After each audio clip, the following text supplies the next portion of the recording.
World-class bullshitters, the epitome of pop culture. I'm your host, Jeff Hicks, and with me tonight is the one, the only, Dion Green. Baby, boys and girls, children of all, we are back at it again, and I am proud to say that my HIV, HIPAA, gonades has cleared up, and I'm feeling healthy, ready to go. Let's do this. Convenient. That man chuckling in the background is the last Dan Simone, Big Rig Nick Utam. How's it going, ladies and gentlemen? Glad to be back. And finally, American Ramrod, Kendo Slice. No introduction needed. They know who I am. Exactly. So, folks, we are back. It is the official podcast, but it's on a Saturday night. We had to switch because we weren't available to do it on Thursday, but we wanted to make sure we put out an episode this week because next week we'll be live at Horror Hound. And because of the way everyone has to travel, we usually don't put out a live episode directly before a live appearance because Nick has to get rest. He has to travel the furthest. He has to go through 4 states, right, to get here? Yeah, I think, four to like 16 states. It's something like that, So okay.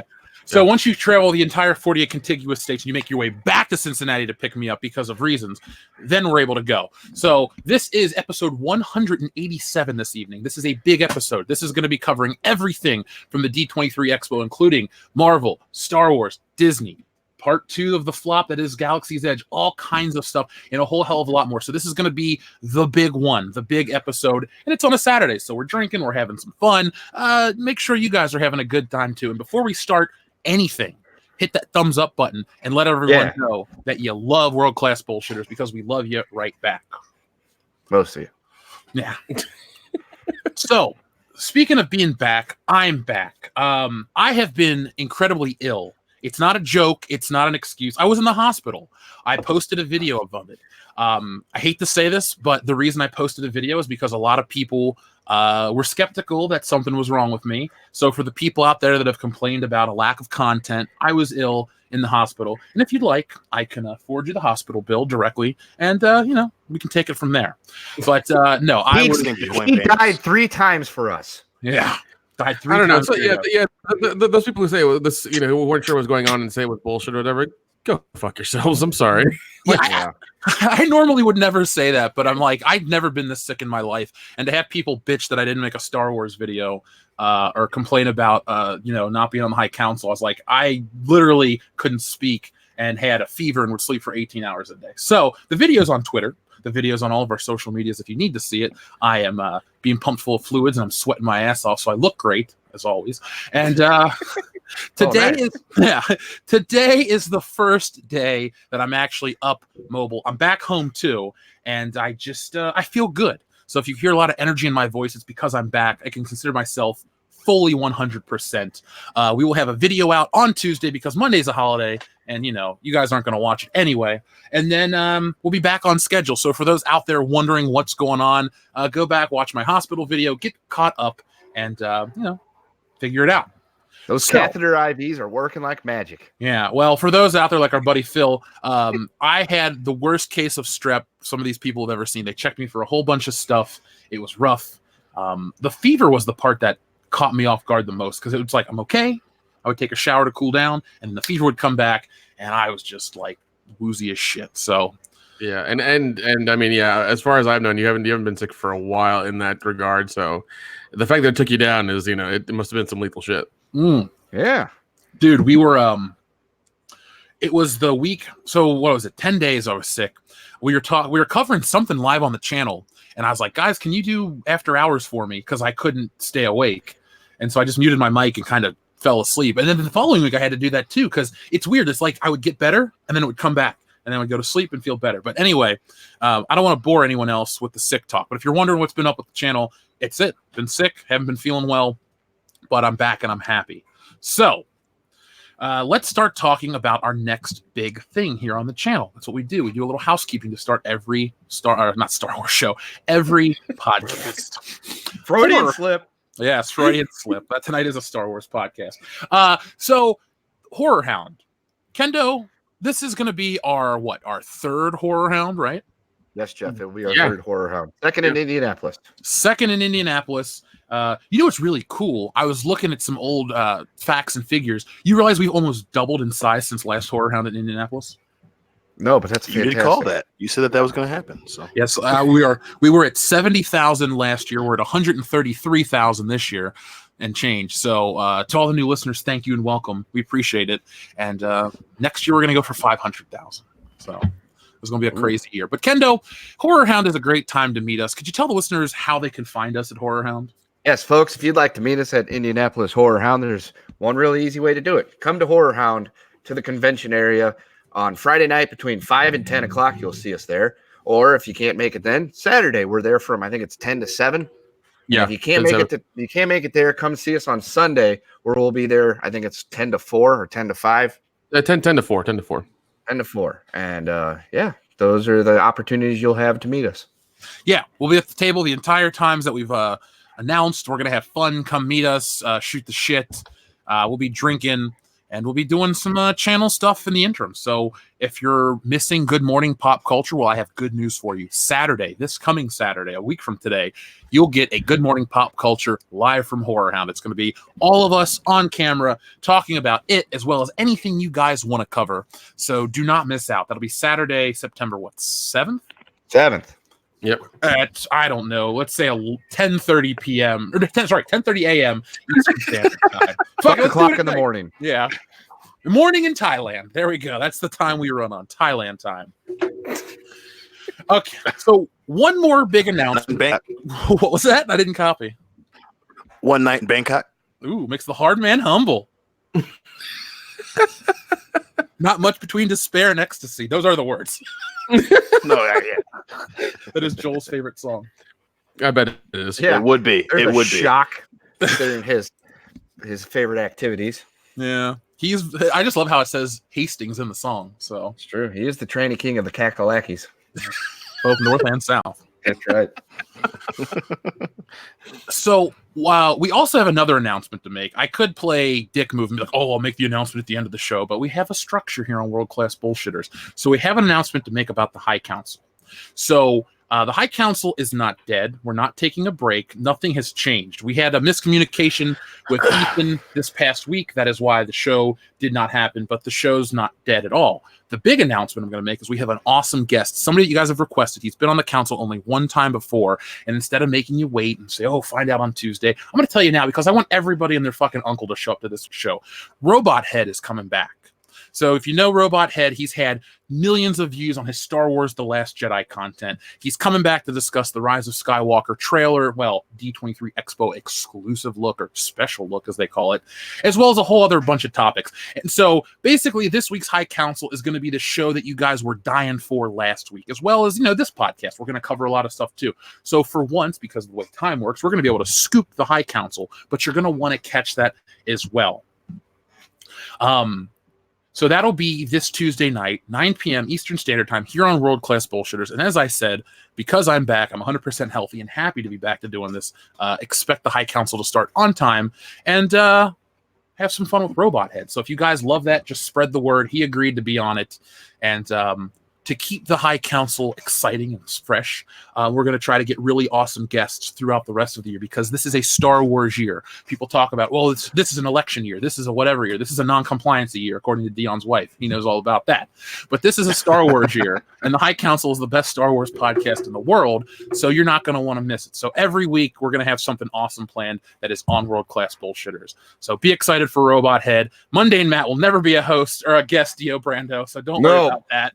And I'm glad you guys are all excited for the Robot Head talk. So are you guys ready to talk about the thing that we missed earlier because of, death and shit? Star Wars: The Rise of the Gods. Might as well. Okay, so we're going to do this roundtable wise, as we always do, starting with, you know what, Kendo? We're going to start with you today because you saw the trailer or the little clip, right? Yeah, it was stupid.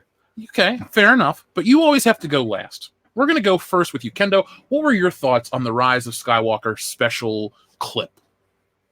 Well, I mean, I think I kind of summed it up with it looked really stupid. But, yeah. So I watched the clip. I got people sending it to me. They're like, dude, you got to watch this. You got to watch this. And I'm like, all right, let's take a look-see. And it gives you the nostalgia thing because it has to cover all the stuff that's come before this. And then you get hit with all the stupidness. And you got him showing up at fucking Coachella. And then you got the Rey with her that lightsaber multi-blade. And it's like, what is this shit? And I stopped the video. I set my phone down, sat there at my desk, and I looked down. I was like, yeah, it's as bad as I expected it to be. They're going to do something really dumb here. And, well, boys, we're on the path to episode 200, which will happen the night of Star Wars Episode 9. Yes, it will. Live from Cincinnati, Ohio. Not Star Wars. That's not going to be live from there, but If we'll be only live we from could there. scoop that.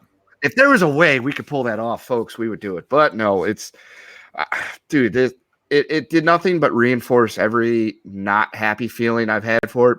I've seen mixed reviews on my social media timelines. The fanboys that love everything Star Wars. I mean, it could be a video of a dude, getting pounded by a donkey, but as long as it says Star Wars in the title, they'll be like, "This is the greatest film we've ever seen." Don't give them ideas. Don't give them any ideas. Jesus, that's way. It too would be a close to home. sponky, by the way. And if it said Star Wars and had a crawl, they would be like, "This is the greatest Star Wars film of all time." And then they would have theories about the donkey and whether or not he's a Sith Lord. So that's where we're at right now. Everybody that's in the tank 100% elite this shit up. People like us that are like, well, we know what good Star Wars is and we know what bad Star Wars is. We're going to hate it. And I see it now. We're going to hate it. Dion, Yes. you've been a friend for 10 years. We've been Yes. Star Wars fans our entire lives, mostly. Yes. We were equally burned with episode 7 and 8. So what were your thoughts Yes. on this special look at episode 9? Anything with people in it looked fucking terrible. As far as like, I think effects wise from the trailer looks great. I mean, the scene with all the I want to say I'm gonna call them that. Fuck it. The Imperial fleet in the nebula. I thought that looked awesome. That was awesome. But everything with people looked fucking terrible. I mean, it's very clear that Rey and Ben Solo are going to be the main focus of this film. They banging, bro. Rey, they're doing a lot more than banging. They're banging, slanging, and fucking up a whole franchise because she does not look very interested in it. The scenes that they show Solo in, he doesn't look bad, but I don't know how many times they're gonna have them doing scenes. It just looks so bad, especially everyone's going crazy with Sith Rey or whatever the fuck. That looked terrible. It looked like her playing dress up. It was really bad. I mean, the lightsaber I thought was kind of cool. I like that, but she looked like she was a fucking kid at Halloween, but her parents were too stupid to really know what Star Wars is, so they just bought her a robe and she had it on. And I was like, oh, okay, this is gonna be fucking terrible. So I'm more worried than ever, especially now. It's like, now all the main characters, some of which you hated, now they're all specifically going on a mission just together, and they're gonna find the Death Star. And because there was a Death Star in the previous movies, guys. I don't know if you knew that, but there's another one. Was in this one? Yeah, there's a crashed one in this one. Hold on, and they you're go. You're crazy. You're crazy. You're Nope. crazy. No, fuck I off, swear you're to you, lying. I would never lie to you guys. Lying. There's a Death Star in this one. It is. Yeah. Wasn't an original idea that I've never seen that before in a Star Wars movie. I think I think what it really is, it's a Borg cube. It's not really like a Death Star spherical thing. Trust me, I got inside information. There's at least a Death Star reference in this bad boy. Okay, And it looks terrible. Okay, So I'll allow that one. it's no bueno, my boys. It's no bueno. Well, Nick, before we go into what I want to jump off of what Dion said. Nick, what were your thoughts when you saw this? Just like, we've been hunting Dick twice now. I don't care for it. I just don't care for it anymore. I am done. I'm over it. I mean, as soon as I showed her little, I guess her hinged lightsaber, I was like, what? You're trying to sell toys now, even with C-3PO and his red eyes and what looks like, I guess he's in a TIE fighter or something. I was like, what are you doing? What is this? What's going on here?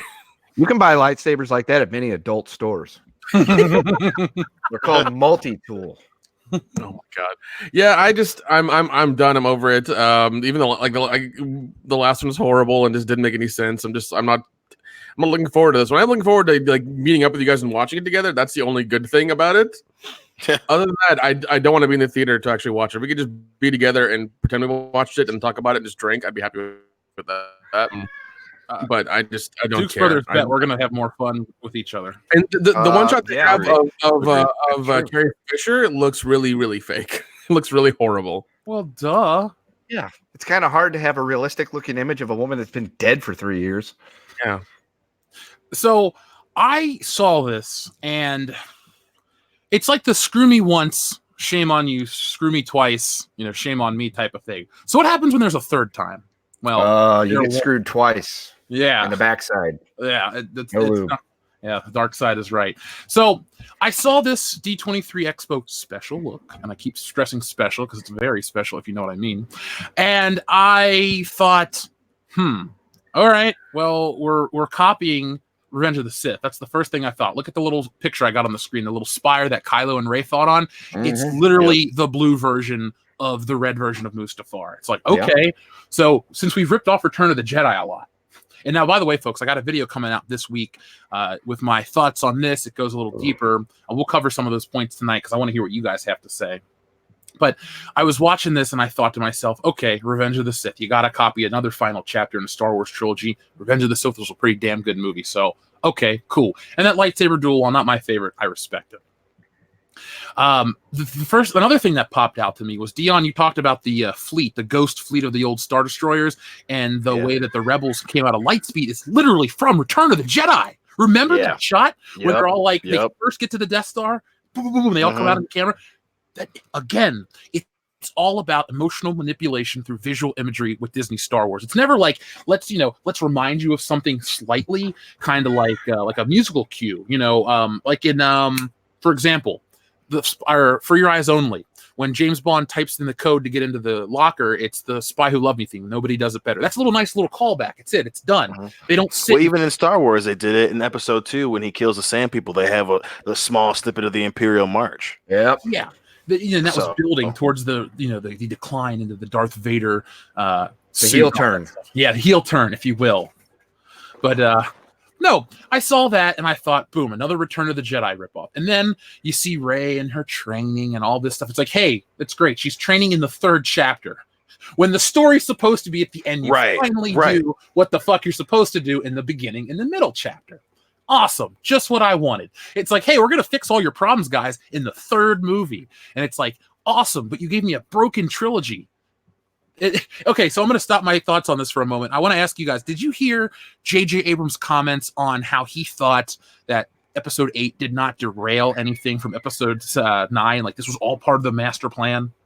Yeah, which you can smell the bullshit coming off him, and not in a good way like with us, but the fact that he's like, well, and it's funny because like the question was unprompted from when I was reading it. So I'm like, because they asked him like about the direction of 9, and then he randomly referenced, oh, well, 8 didn't derail the franchise. I was like, so 1, you were either coached to answer that way, or 2, you flat out know how shitty 8 is, and they specifically behooved you to try and convince everyone that, hey, we're on the right track, and you did 7, so now you're on 9, and you're gonna do it was, again, another con man move. It was so blatant. I was like, holy okay, JJ, now that I know that you're on the bullshit wheel, it's ridiculous. Well, I don't believe that for 1 minute, because if this was all part of the master plan, why would you introduce Snoke to have him die and then bring back the Emperor to replace the hole filled by Snoke's death? Right. And let alone, you can't tell me that you planned on having whatever it be, whether it's her Jedi trial or her final encounter with Ben Solo, happen, and you keep reusing Death Star imagery. That wasn't planned. There's no way in fucking hell that when you guys leaked that photo before 7 came out of everyone at the round table, there's no way that was fucking in there. There's no fucking way that was there. You keep talking about Death Star. In our video that comes out this week, look at the thing that Rey and Kylo are fighting on. And our friend Ichibaka over at Star Wars, or Disney Star Wars is Dumb, actually posted some images that show that this is one of those command rods that Obi-Wan Kenobi used to depower the deflector shield. Excuse me, the tractor beam from A New Hope. Like, he even has images of like the little holes and shit. Like, this is essentially what this is. Now, I am not happy with the fact that there's pieces of the Death Star. I mean, the thing went into a billion pieces when they blew it up. I mean, It blew the hell up. I mean, it was a massive fucking explosion. Yeah, I don't buy that there's big chunks of the Death Star hanging around Yavin or wherever the fuck it landed. No, it's a little different. It's vaporized. Yeah. Well, in I guess story building aside, even if, in my guess, maybe it is Yavin. Who knows? Maybe they do kind of address why it's like in the fucking desert and all this shit. But even if your plan was to try and have some remnant of the previous franchise be her Jedi trial or be the climax of the story, you've done it in every movie. So the fact that they did it twice and they still think it's a good idea to have some remnant from the original trilogy be a huge part of the story, I don't understand what the thought process. I don't understand how you like. This is tripling down on that. It didn't work twice before. It didn't work. The movie got panned or it divided the fan base, as I said. Doing that whole let's have another reference in the climax thing didn't work. Let's do it again. It's like, holy shit, who's paying you guys? Yeah. I mean, I don't understand what the hell the payoff of this movie is supposed to be anyway.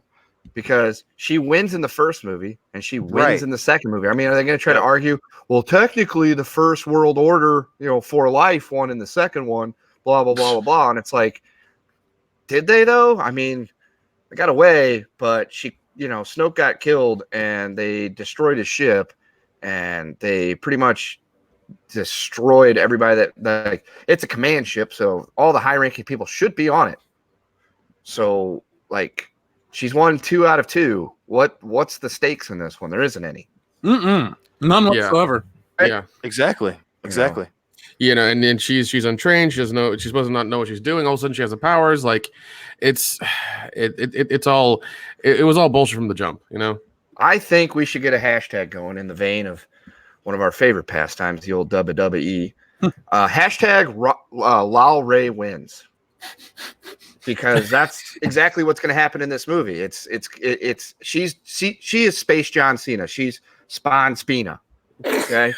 Oh God, you can't see her. So that's what we need. We need a hashtag Lal Ray wins. That's what I want everybody to go out there and flood every Star Wars post you see with a hashtag Lal Ray wins.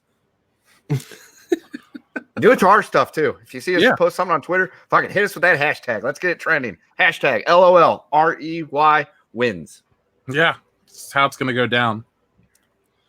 So I'm trying to think about, the finality of a trilogy, a story, because they told us this ends the Skywalker saga, which I don't believe this was ever the plan for this. Skywalker died in the last one. I mean, I don't know why it's too hard. Yeah, he pushed too hard and he disappeared. Even though his metal hand didn't clang into the ocean. Where was the Terminator hand going clank? Apparently it's with God now. Why would you take it? Look, if you got your arm cut off and you got a Terminator hand, why would you take that with you to the Force afterlife? I don't know. It should have gone clank. You should get your regular hand back. It'd be like, Chubbs when he gets his hand back. Remember, The Last Jedi was written or created from a first draft. You don't say. It didn't come through that way on film.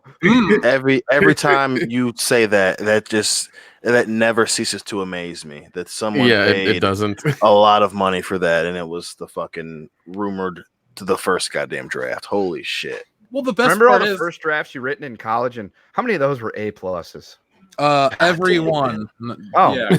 So you went to Ryan Johnson University. Good for you, sir. Yeah, and my teachers were dumb. No, the Luke Skywalker thing. So look, folks, we're not going to read you the spoilers right now. This podcast isn't meant for that. Now, the video that I have coming out has a spoiler list and spoiler warnings and how you can jump over that and stuff. So that'll be the time when we cover the spoilers in depth. But all I will say is it seems like this trailer, this special look, confirms a lot of those. Kind of like how the Endgame the movie Avengers Endgame confirmed a lot of the Captain Marvel speculation from behind the scenes. You know, how she was cut out of the film. There's 2 cuts, this, that, and the other. Right. With oddly specific mentions. So sometimes this shit you find on Reddit has more validity than you might give it credit for. Which is kind of terrifying, but you know, it is what it is. So, for example, like I got to hang out with a listener while I was in California, and he has a friend who worked at Lucasfilm, and that guy was awesome and told me all kinds of crazy stories. Some I could share, some I won't share, but I'll tell you guys off the air. That'll be fun. Damn right. But, I mean, privilege. That's how, you know, people like that and, you know, stories get spread. It's very easy to believe that some of these leaks can easily get out there. So, with that being said, I don't want a time travel Star Wars movie. I don't think anyone does. Like, who the fuck wants a time nobody travel does Star Wars because movie?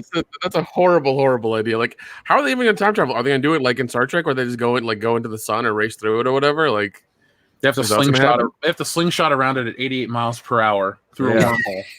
Yeah, with their Mr. Fusion strapped to an X. Or are they going to get like 8 Jedis together to concentrate in like one spot in the room, and it just like opens up a wormhole to whatever time they want to? That's what happens when 2 Jedis bang. So It's called a force hole. Is that Ray's force hole we're talking? Oh boy, it's gonna be one of those nights. Yeah, it is. It is. It's Saturday, bro. It's Saturday. Saturdays for the boys. Yeah, Saturdays for the fans too. By the way, folks, we have 933 people watching. That's great numbers. Can we get some thumbs up, please? We have like 8 thumbs up. Not a good ratio. Before we get into the next part, I wanted to talk about, you know, the lack of ships, how there's a speeder chase through the desert, a jungle planet, and all this other stuff. I'm going to read a couple of our super chats. So we have quite a few, actually. We're going to read some of these now, and we'll get to more later. First off, our friend Dr. Coffin Nails, Bad Bond 27. A good man is hard to kill. Again, not as bad as No Time to Die. I mean, like they say, That's actually a pretty good man title. down. Yeah. I would actually watch a movie called A Good Man is Hard to Kill. I'm about to say, yeah, I like that title a lot. It feels like a Denzel Washington movie circa 2008. Yeah. Or Idris Elba circa 2020. Oh. Idris Elba circa every year from now on. God. Cesario, you don't love that man? I'm gonna say no. He's a fine actor. He's just not James Bond. No. He'll never be. He'll never be. He was wonderful in Hobbs and Shaw. He was great in Hobbs and Shaw. He was fantastic in The Wire. Yeah. He was even great in Thor. Yeah. Yeah. He was Nelson Mandela, goddammit. Was he really? I thought that was Morgan Freeman. Hey, man, you know I played Nelson Mandela? Dude, they can make more than one Nelson Mandela movie. That's true. Do you remember That's not crazy. There have been 2 of them in the span of like 5 years. Why don't they treat a Nelson Mandela movie like they treated that Bob Dylan movie, where they had multiple actors play him through different points in his life? Ooh. Oh, that'd be awesome. That would be pretty I interesting. think it probably helps. I guess part of his wife was fucking crazy, so that might be part of why they don't do that. Yeah. I love hearing that so much. Like, he was in jail for like 27 years, something like that, and then he was married for like 9 months. Well, you guys know all Apparently, about jail is better than marriage for this guy. the He's like, shit. What about not the Mandalorian? We'll talk about that later. What about the Mandela effect? You guys ever look into that? Yeah, dude, that bedtime stories video about that. I was laying on the couch, kind of drifting off to sleep, kind of dozing off when I was listening to that one. That one fucked me up for a good couple hours.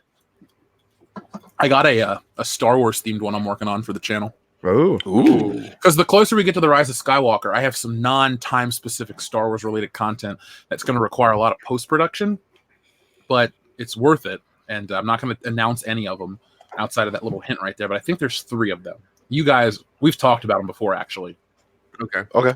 But yeah, that's going to be fun. But yeah, Nelson Mandela played by... Who would play a young Nelson Mandela? Michael B. Michael B. Jordan. Exactly. That's the correct answer. who was also in The Wire with Idris Elba. Yes, he was. And That doesn't surprise me. Our friend and moderator Cesario Japan says too much hashtag Weebor stuff to digest. Catch this later. Well, Cesario Japan, you always got to catch WCBS first, man. We're the first and foremost, and you're a moderator. We kind of need you. Right. Don't make us fire you. You can moderate the chat after there's no chat. It's like awesome. Thanks. Actually, though, all joking aside, thanks for everything. Cynical Centrist, thank you very much for a huge super chat. Says, for help with the medical bills. I'm glad you are okay. Sorry that people gave you a hard time. Let us know if you need to go fund me, okay? Love your channel. Well, Cynical Centrist, I appreciate that. I actually haven't opened the thing. I know what it's going to cost because I had to do some of the stuff, but I appreciate it. But no, if it's like $18,000 for a ER visit, I'm just going to sue California. There you go. There you go. They don't extradite. No, all they need to do is give me a Tesla. I'll sell the Tesla, pay off my bills, and then buy a cheaper Tesla with the remainder. There you go. Those cars were everywhere. Dude, they're all You over even fit Atlanta. in the Tesla? There's an SUV Tesla, Dion. Give me a break, all right? Okay, just making sure. Just making sure. Yeah, they got a triple XL Tesla out there rolling around. It's Is really that just how one. they- It's one that giant how they compartment size on cars? 4 wheels. Yeah. Can I get the large Tesla, please? Well, you realize What I had to drive around in a Prius out there in California, so Ooh. Well, you laughed, Dion, but we had to drive a Prius in Texas. that's what made me start laughing. I was like, "Oh, did you put that one in your pocket too?" It's on my keychain, bro. It's it all over again. That's what it is. You would think they'd have somebody there at the car rental place when Jeff walks up and they're like, no, you cannot fit in that. We're putting you in this. It's like, please give me a minivan. Every time I think about Jeff going on small cars, I think of Hightower every time. Rip out the front seat. Yep. Police Academy is such a great movie. Let's see. Matt Joseph says, I'll see you mofos at Horror Hound. All right, man. We'll see you there. First. Sleepy says, good to see you guys. Here's to a great show. Well, Sleepy, thank you very much. And I think we're off to a pretty awesome start. I'm really feeling it tonight. How about you guys? Oh, Oh, definitely. I'm feeling good, baby. I'm lubricated. Oh, yeah. I'm feeling good, but it could also be the 6-pack, but we'll see. Well, you were talking about rocket fuel earlier, Dion, so I'm happy. That's right. I got my bourbon ready to go, son. I'm already sipping. Oh yeah, and I got thinking. my whiskey right here too. I'm ready to get white girl wasted. Woo! Ooh. Let's do this. Dr. Coffinails, thank you very much. He says, is Jeff still the same down-to-earth guy now that he's a YouTube big shot and dating a Hollywood actress? Hope so. He is not. I can confirm yes. I can confirm that he's gone mega prima donna in the chats. You should see him. He talks about himself in the third person. He's always wearing fucking sunglasses. It's crazy. And the weird thing is, his first stalker is Courtney Cox. It was the strangest fucking thing. I couldn't believe it either. He's never even won the WCW title. Why would she be interested in him? Yeah. Oh my god. Oh shit, real quick. This is all out of the loop real quick since they brought up my Hollywood actress girlfriend. Yes. I am dating a woman who's been on Grey's Anatomy and many other television shows. It's kind of cool. Yeah. We talked about it for all 5 minutes. So. I'm dating a woman on a milk carton, so I mean Wait, what? Whoa. Kidnapped That took her? a turn. Yeah. I've been kidnapped. no, she was kidnapped a long time ago. Oh. By who, Kendo? I didn't pry. It's personal business, man. Okay, good. I expect that $50,000 reward, though. I'll tell you It was that. like it's like, hey, let's let the past be. We're not going to pry. Okay, fair enough. I wanted to make a quick announcement, though. I wanted to do this at the beginning of the show. Our Patreon, we finally uploaded our, for this month, our $1 Million But Star Wars celebration. So that's got Anna, that Star Wars girl, Jesse, Milestone, Mindless Entertainment, all of us, and a couple other people. That's like, what, an hour and 41 minutes? Yeah, So- it's feature length basically. It's feature length and it's both sides. It's 2 camera angles. It's wonderful. Yeah. So if you're one of our $10 and up patrons, you're going to get that video. We also have a surprise Captain Marvel drunk commentary video that you can watch over there soon, and that'll be coming out. I'll put that a little earlier in the month. I don't want to put everything on the last day of the month because it's kind of hard to keep track. Maybe mid-month, and you guys will get that. But watch it and let me know what you guys thought. I am genuinely curious. But Dr. Coffinails, I haven't changed too much. I don't eat avocado. I ate some like Alfredo with mushroom sauce, so I changed a little bit. But That doesn't actually sound too bad. I mean, Yeah. As long as it wasn't like tofu. Yeah. I don't touch tofu. Jesse was like, "You want tofu?" I said, "Fuck no." No. I said, "I want steak," and she made steak. Like I don't like my beans curd. I like them barbecued and baked. Mm. That's right. How they smoke them. That's right. There you go. There you go. God damn it. Dude, smoked beans sounds so good right now. I didn't eat much. Right. Dinner, so. Right. I just want to know how they smoke them. That's all. I mean, New Orleans sounds good right now. What are you talking about? Shit. Don't joke. Maybe Don't that's joke. what we should create our GoFundMe for. Jeff needs to, he needs some healthy healing time in New Orleans for a couple of weeks. Yeah. Some Creole remedies. Yeah, we need to take him to a Bourbon Street at least 3 to 4 times a day. Yeah. So, you know. His convalescence tour through New Orleans. There you go. Oh my god, I love that. The Master 12 says, "Here's some shekels to help pay for the bills. How much will Disney falsify the box office numbers for the Rise of Skywalker like they did with Captain Feminism?" They're probably gonna go pretty far for that. Dude, you're talking about the Rise of Skywalker's already hit $1 million on the box office just in 2 hours. It's not even out yet. They're really good at that. Yeah. Jeez. The movie it'll be a month before the release date, and it'll be the largest opening ever. Has already like had something, had like something happen with it where like they've taken away reviews for it already or something for it. So who knows? Yeah, I did. Like, it's kind of funny how we'll talk about stuff, and people say, "Well, that seems crazy," and so then they go on Twitter and they make up all these accusations about the fandom menace, and they say, "Oh, they did this, they did that, they made up." Oh, Captain Marvel, these random movie tickets didn't sell. They're making up. These are what's the word I'm trying to think of? Conspiracy theories. Well, then a week after their fucking SEC filings come out or their reports, we find out that they lost money. Then we find out that there's a whistleblower saying that they falsified bullshit for billions of dollars over multiple years. So it kind of seems like all the shit we talk about that people say, "Oh, this is Disney. They're family friendly." Fuck Sony. Oh, shit. We have all these things that come out, and we're still the crazy ones because we don't buy their bullshit hook, line, and sinker. Yeah, we're not the crazy ones. The crazy ones are that believes that everything Big Mouse tells them to do. Those are the crazy ones. That's the thing I don't understand. Is like they're a major corporation. They bought another studio. They own 3 studios now. It's like, why are you not questioning what they do? Why are you not looking into what they do? Why are you just giving them your money just because your kids seem to like it? Like, this is a bad thing. Don't do that. I love Cinderella as a child. That's all well and good. Buy the Blu-ray and be fucking happy. Buy it on Amazon for digital stuff and just be happy. Then so you have a digital copy and a physical copy in case Disney decides to fuck you, because they're probably going to. So I'm still waiting for my copy of Song of the South that they refused to release and or acknowledge.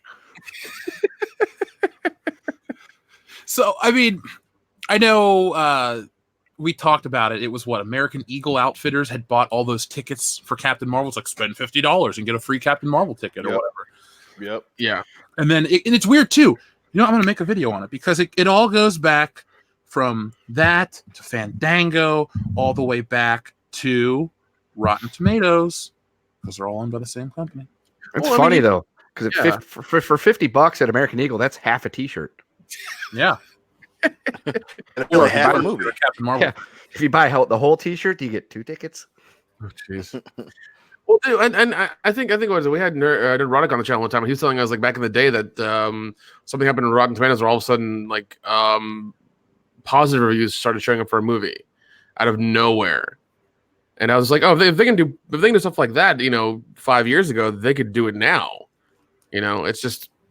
And all of a sudden, we get the fandom events gets blamed for this stuff. It doesn't make sense. These corporations have been screwing with people for years, and we come along and try to spread some truth, and they're mad at us because we popped their little wonderful bubble of life. Sorry, but you got to face the facts. Well, I mean, Disneyland is falling apart around these people. We know Disneyland sales or attendance was down. Star Wars Galaxy's Edge opened in Florida and ain't doing too hot. So I mean, it's like. Every time something bad happens to Disney that shows like maybe you didn't make the right choices over the course of like 5 years and fans are kind of tired of your shit. There's always an excuse like the John Campions of the world or the Collider people, just these bought and paid for advertising campaigns. And people like us who have nothing to gain, we just want to entertain people and tell them what's up. We always get this like smear across our face, but then we're validated when the truth comes out. I think almost every time for this channel, because we never here on World Class Bullshit ever said Kathleen Kennedy would get fired last September. No, we never said that. We never said that on this channel. But I think almost everything else we guessed came true, right?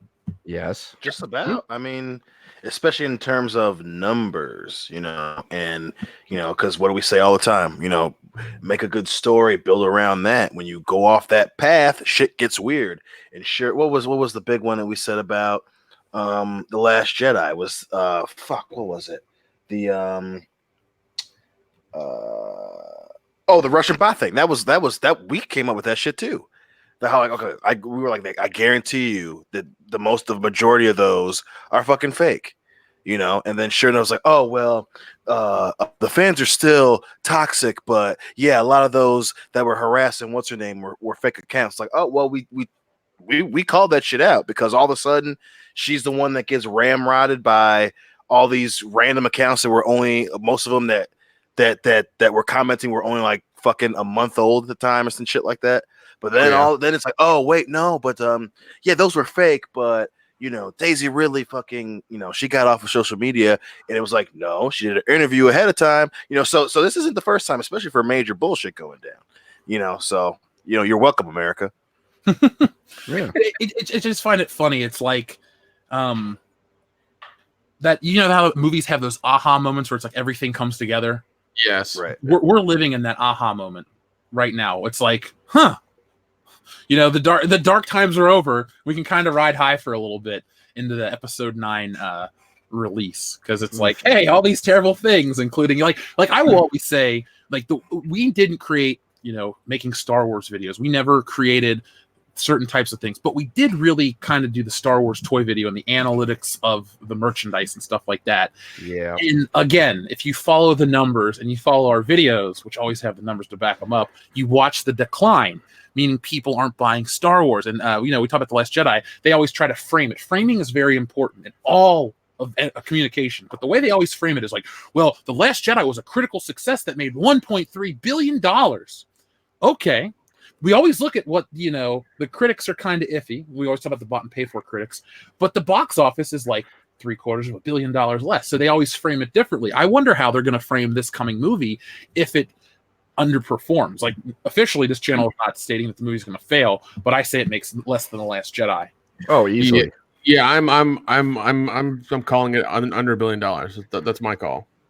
Yeah, I don't know if it'll be under $1 billion. I know I made the statement before The Last Jedi that it'd be like the law of diminishing returns. You know, the original Star Wars did this much. The Empire did, I think it was like 2/3 of that, and then Jedi did like 2/3 of that. That's kind of where I put it.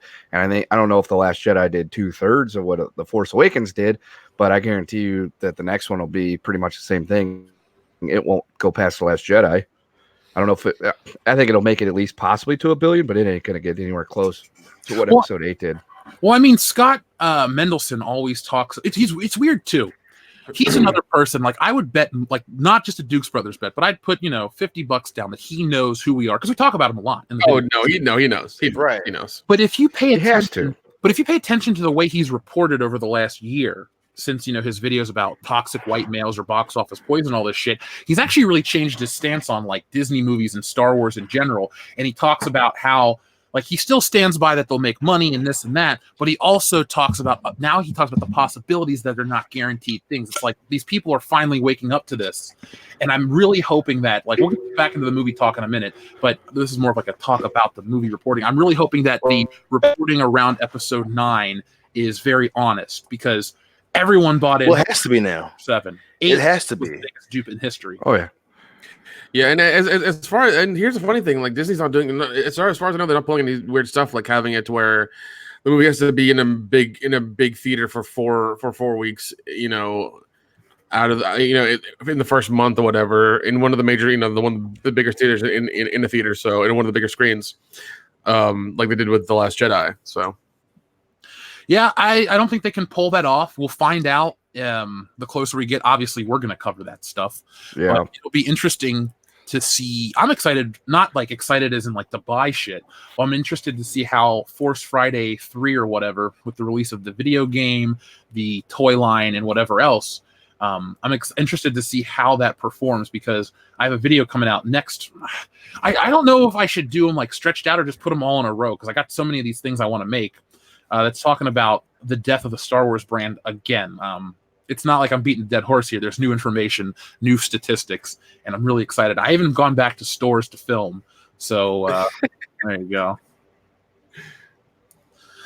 So let's see. We had a couple more super chats from, let's see. First off, our friend Jason Green, thank you very much. He says, haven't been interested since they announced episode 7. Someone put the Tim the Toolman Taylor head on that meme with the multi-tool. Oh my god, dude, that would be great. I do I do love that gif. As soon as I saw it, I couldn't stop laughing. I was like, this is amazing. It's Swiss Army Ray. Like that's what it is. Yeah. There's go with the toothpick. That's my question. I know clitoral stimulating action. I know gifs don't normally have sounds. Can we get that Toolman effect that as the thing fucking opens up? I would die. Yeah. Or if you just get one with Ray holding the double lightsaber, you just hear instead of the glowing of the lightsaber, it's the vibing of the you know what. Yeah. Obi-Wan 27883, shout out to him. I had the opportunity to meet him and hang out with him. So thank you for everything, man. He says that Kylo is not allowed to have the high ground. I have the high ground always. Oh. Do you think they're gonna pull that shit where Rey like maims Kylo Ren? Yeah, they are. Yeah, probably. Well, I don't think she's gonna maim him. I think she's gonna sort of kill him. I don't think that's gonna happen. No, yeah, no. I think. Here's my prediction. She's gonna fucking turn him into a paraplegic. She's gonna fuck him up. He's gonna lose some body parts, and then he's gonna redeem himself. And at the end, we're gonna see a shot of them two living together in happy, light force lifestyles with their little children's running around. And their Whole Foods grocery bags and everything. That's right. They're gonna have tote bags to go shopping made out of hemp, and they're gonna be a very green family. Yeah, they're gonna own a moisture evaporator farm, and it's gonna be great. Yeah, and a minimalist house. Oh yeah. And only drink blue milk. Yeah, but no, it has to be sourced from a small hormone, non-GMO, non-hormone. Cows are fed natural Tatooine grass. Even though Tatooine's one part of the planet. I have good news. We've passed 1,000 viewers, so folks. Hey. Oh yeah. 29 thumbs up. Can we get some thumbs up to help people find this live stream? Saturday seems to be like a pretty awesome time to live stream. Yeah, this is actually really great. Yeah, maybe in the future we'll find some time for like a secret Saturday night stream if we can build an audience for it. I know, right? Ooh. Love it. So thank you, folks, for being here with us tonight. This is episode 187. It's our replacement for a Thursday podcast because we weren't able to get together on Saturday, but we wanted to have a show because next week we don't do a show live before Horror Hound. Also, heads up for the people in the chat. I saw it rolling. We're not covering the spoiler leaks on Reddit on tonight's stream. I have a video coming out Tuesday that does cover those. We talk about those there. So basically, that's my way of saying don't miss any of the videos because we're going to be covering everything that's been coming out from Star Wars, Marvel, and a whole other slew of pop culture topics as the landscape evolves. I want to read the one spoiler I got right here. It's breaking news. It just came over the wire. Mm-hmm. Yeah, breaking news. So here's the spoiler. Rey, after she converts Kylo to the light side, coaches him to win the spelling bee that he lost in the 3rd grade of the Jedi Academy, which caused him to go down the dark path. Oh shit. Yeah. Damn, that's insane. That's insane. Was that in Common Tongue or Celestian or Wookiee or what? It doesn't say. It doesn't say. Okay. It just says the spelling bee he lost in the 3rd grade Jedi Academy. So, I mean, I'm guessing the Jedi. I was gonna say, I'm guessing the Jedi use the Common Tongue, so I'm assuming that's the word they went. But that's a spoiler from episode 9. Rey helps him by coaching him to win the spelling bee that to redeem himself. Kylo and the bee. That's right. Kylo and the bee. Swallow and the bee. Can somebody make that poster Kylo and the bee, please? I would hope so. Wasn't there a movie called Aquila and the Bee? It is. Yes, Aquila and the Bee with Lawrence Kylo and Fishburne. the bee and tweet it to us because that'd be awesome. Yeah. Just replace the faces, like leave the black bodies, but have like Ray Yeah, replace Lawrence Fishburne, So it's a bunch of white dude faces. and then just put fucking Adam Driver's face on the body of a little small black child. That would be fantastic, folks. If you my could God, go I ahead love and get that for us and send it to us on Twitter with the hashtag LawRayWins. Oh my god, I want to keep Twitter on just for that. Ah, jeez. Under Robot says Anna found that women shouldn't wear a dress when in line for the Falcon due to the catwalks. When you're at the bottom, there's a lot to see. So that's a Star Wars celebration, nice. I guess, or not celebration. Hell yeah! No, Galaxy's Edge. So, I mean, that doesn't sound like a negative thing, but I could see where people wouldn't be happy about that. I see Coruscant. I see Lord Mandel. I see your butthole. It's the chocolate starfish nebula. Oh, Where's the hot dog flavored water? oh, man. Oh, somebody had to ruin it. Jesus. Oh man. Speaking of Anna, our Fred friend, Durst, where are you? Are you alive? We miss you. speaking of Anna, our friend Mega Jetty One says, "Everyone, please send Anna all the support you can." Yes, Anna. Check out her social media. She had another family incident, so this has been a really rough year for Anna. So if you guys want to just go there and be respectful as always, but show her some love, and Fandom Menace would appreciate it. So thank you, Mega Jetty One. Neubau Farzoig says 10 out of 10 if Palpatine hits Rey with Force Lightning and screams unlimited power. Also, he has to refer to himself as the Senate for the whole movie. You know, that could actually make the movie watchable. If he shows up out of nowhere and, he's calling himself the Senate and he's just like lighting her ass up with lightning bolts the whole movie. And then it ends with him just standing there like over her dead, like fried ass body after he essentially, makes her ride the lightning. I would be like, this is the greatest Star Wars movie ever. Oh jeez. I mean, you have a very different, optimistic view of that happening. Because if that were to happen, I'd probably throw up in my seat and then just stumble out. You ain't leaving. I'm strapping you to the goddamn chair. No, Right, we're gonna make you watch. no. We're gonna make you even watch the credits. It's oh god, I mean, like I said, it's gonna be a shit show. And if that were to happen, I'd just be like, oh, okay, yeah, we were totally wrong about the referencing the original or even the prequels for that matter. Yeah, we were totally wrong about it. Yeah, thanks, guys. I hope that Ian McDiarmid, if he is in this movie and it's not just a hologram recording of like something they did in the prequels, I hope he overacts the shit out of it, just like he did Episode 3. Yeah, because he was like, I think there was a part where he hits Yoda with lightning, goes like afterwards. Just I want crazy shit from the Emperor because he. So you want Shawn Michaels to SummerSlam 2005 acting out of Ian McDiarmid? Yes. If I gotta watch a shitty Star Wars movie, I at least want to laugh. I want Tommy Wiseau at the end of the room before he treats himself. That's what I want. So you want him to like rub his crotch and thrust into like a Jedi robe? Sure, why not? Yeah, he just humps Luke's old lightsaber instead of a dress. It's just Luke's old lightsaber. Ah, yeah, and that's how he kills himself. He holds the lightsaber to his mouth. He's like, God, forgive me. Force, forgive me. Yeah, turns it on. You just see the blade shoot out the back of his head. That's it. I'd be okay. Greatest Star Wars movie ever. I'd be entirely okay with that. Yeah, especially if like they end it with Greg Sestero and Juliet Danielle like sitting there crying over, and then fucking Denny comes in out of nowhere, and then he picks it. He pulls the lightsaber out. Yeah, he pulls the lightsaber out. He's like, "Now I'm a Jedi," and he goes to like do something, and Chris R shoots him. Where's my money, Denny? Where are my credits, Denny? Where are my credits? Where are my deck sticks, Denny? Where are my deck sticks? Now I'm going to read one more super chat and we're going to get back to talking about this movie. So the Grand Inquisitor, thank you very much. He says, I'm more excited to hear you guys crap on episode 9 than I am to actually see the movie. Screw episode 9. Hail the Fandom Menace. Party boob for life. Right on, man. That's right. We're going to go see the movie so you don't have to.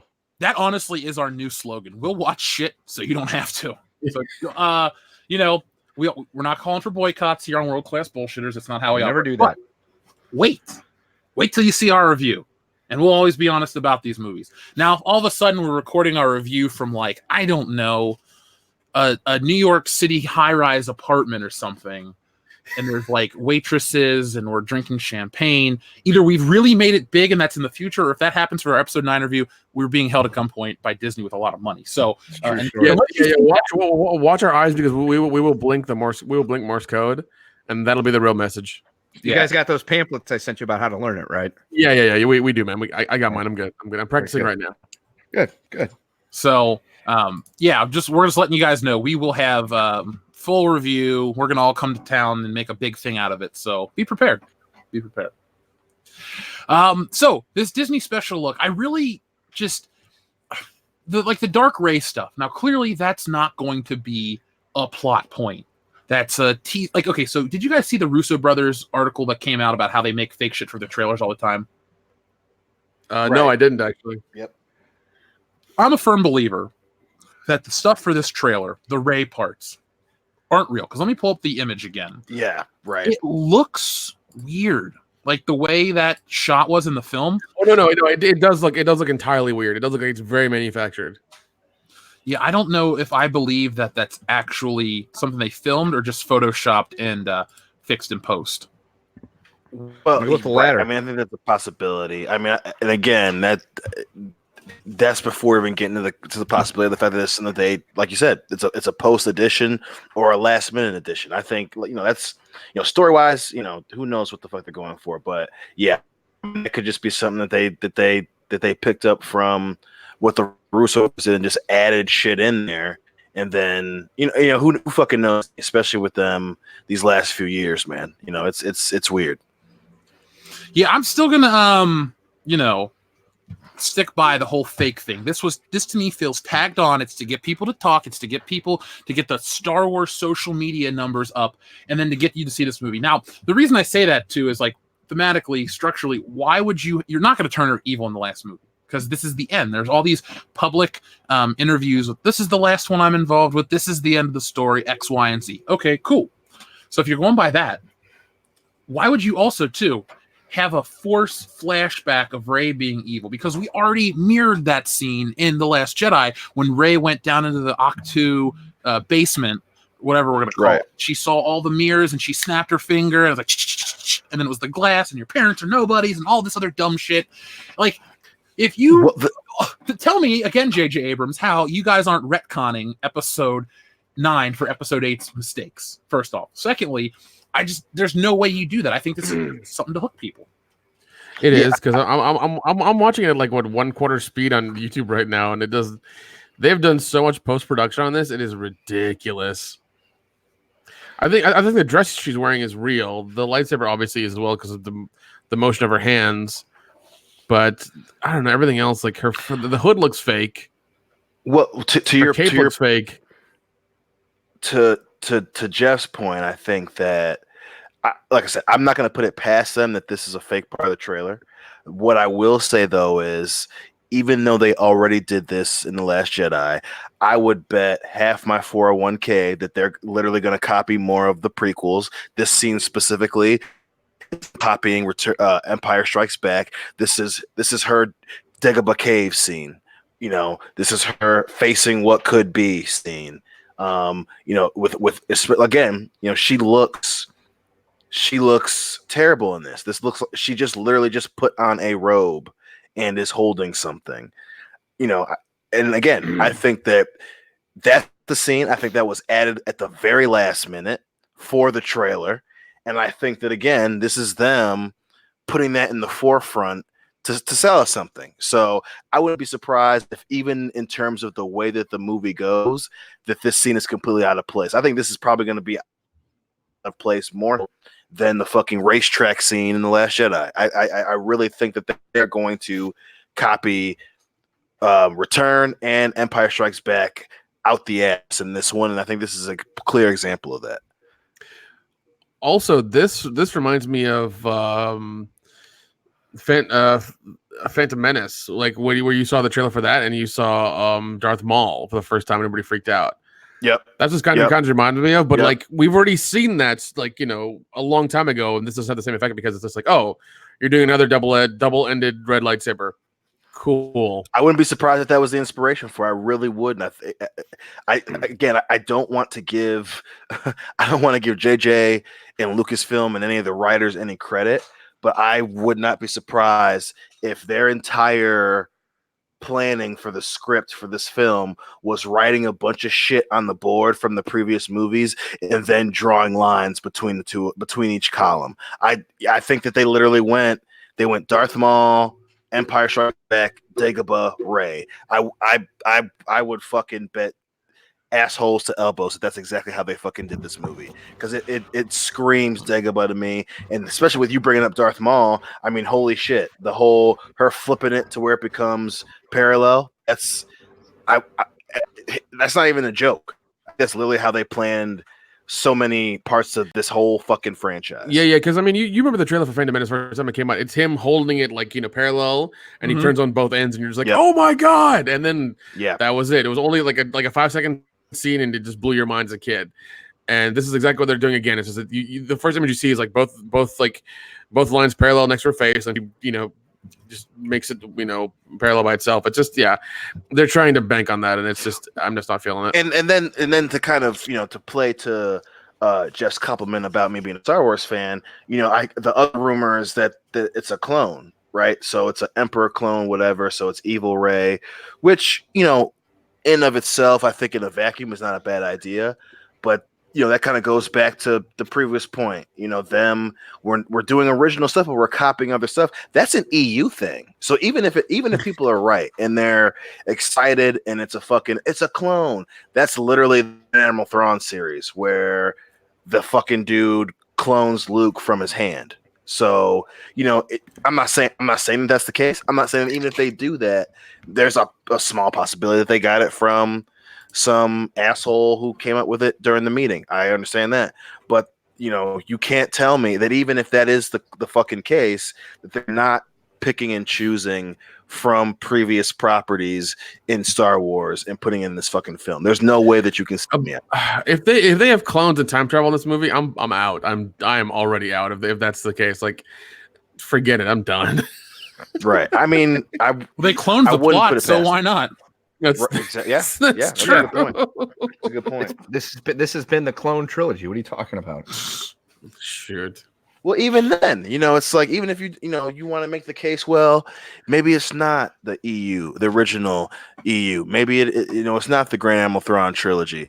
The fucking episode 2 is the Clone Wars. Like, holy shit! Like, it's so obvious that even if you want to get away from the ethical tactics that they're using, or unethical rather tactics that they're using to sell the movie and promote the movie and attack the fans, just in terms of creation wise, it's just so it's a shit show. You're fucking choosing and handpicking certain aspects of certain movies and then trying to pass it off as original, and it's just and maybe this scene is cool. I'm not gonna say this it's 100% not gonna be good, but based on the trailer, doing what people are supposed to, the trailer, this fucking screams already been here, already been doing this shit, and it's fucking nuts.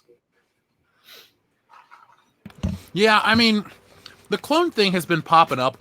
I mean, I am okay with Star Wars and the Clone Wars. Like, the Clone Wars show proper, I actually really enjoy. I think it's one of the best things they ever made. Actually, I think it's the best thing they made from the prequel trilogy era, or at least based on it.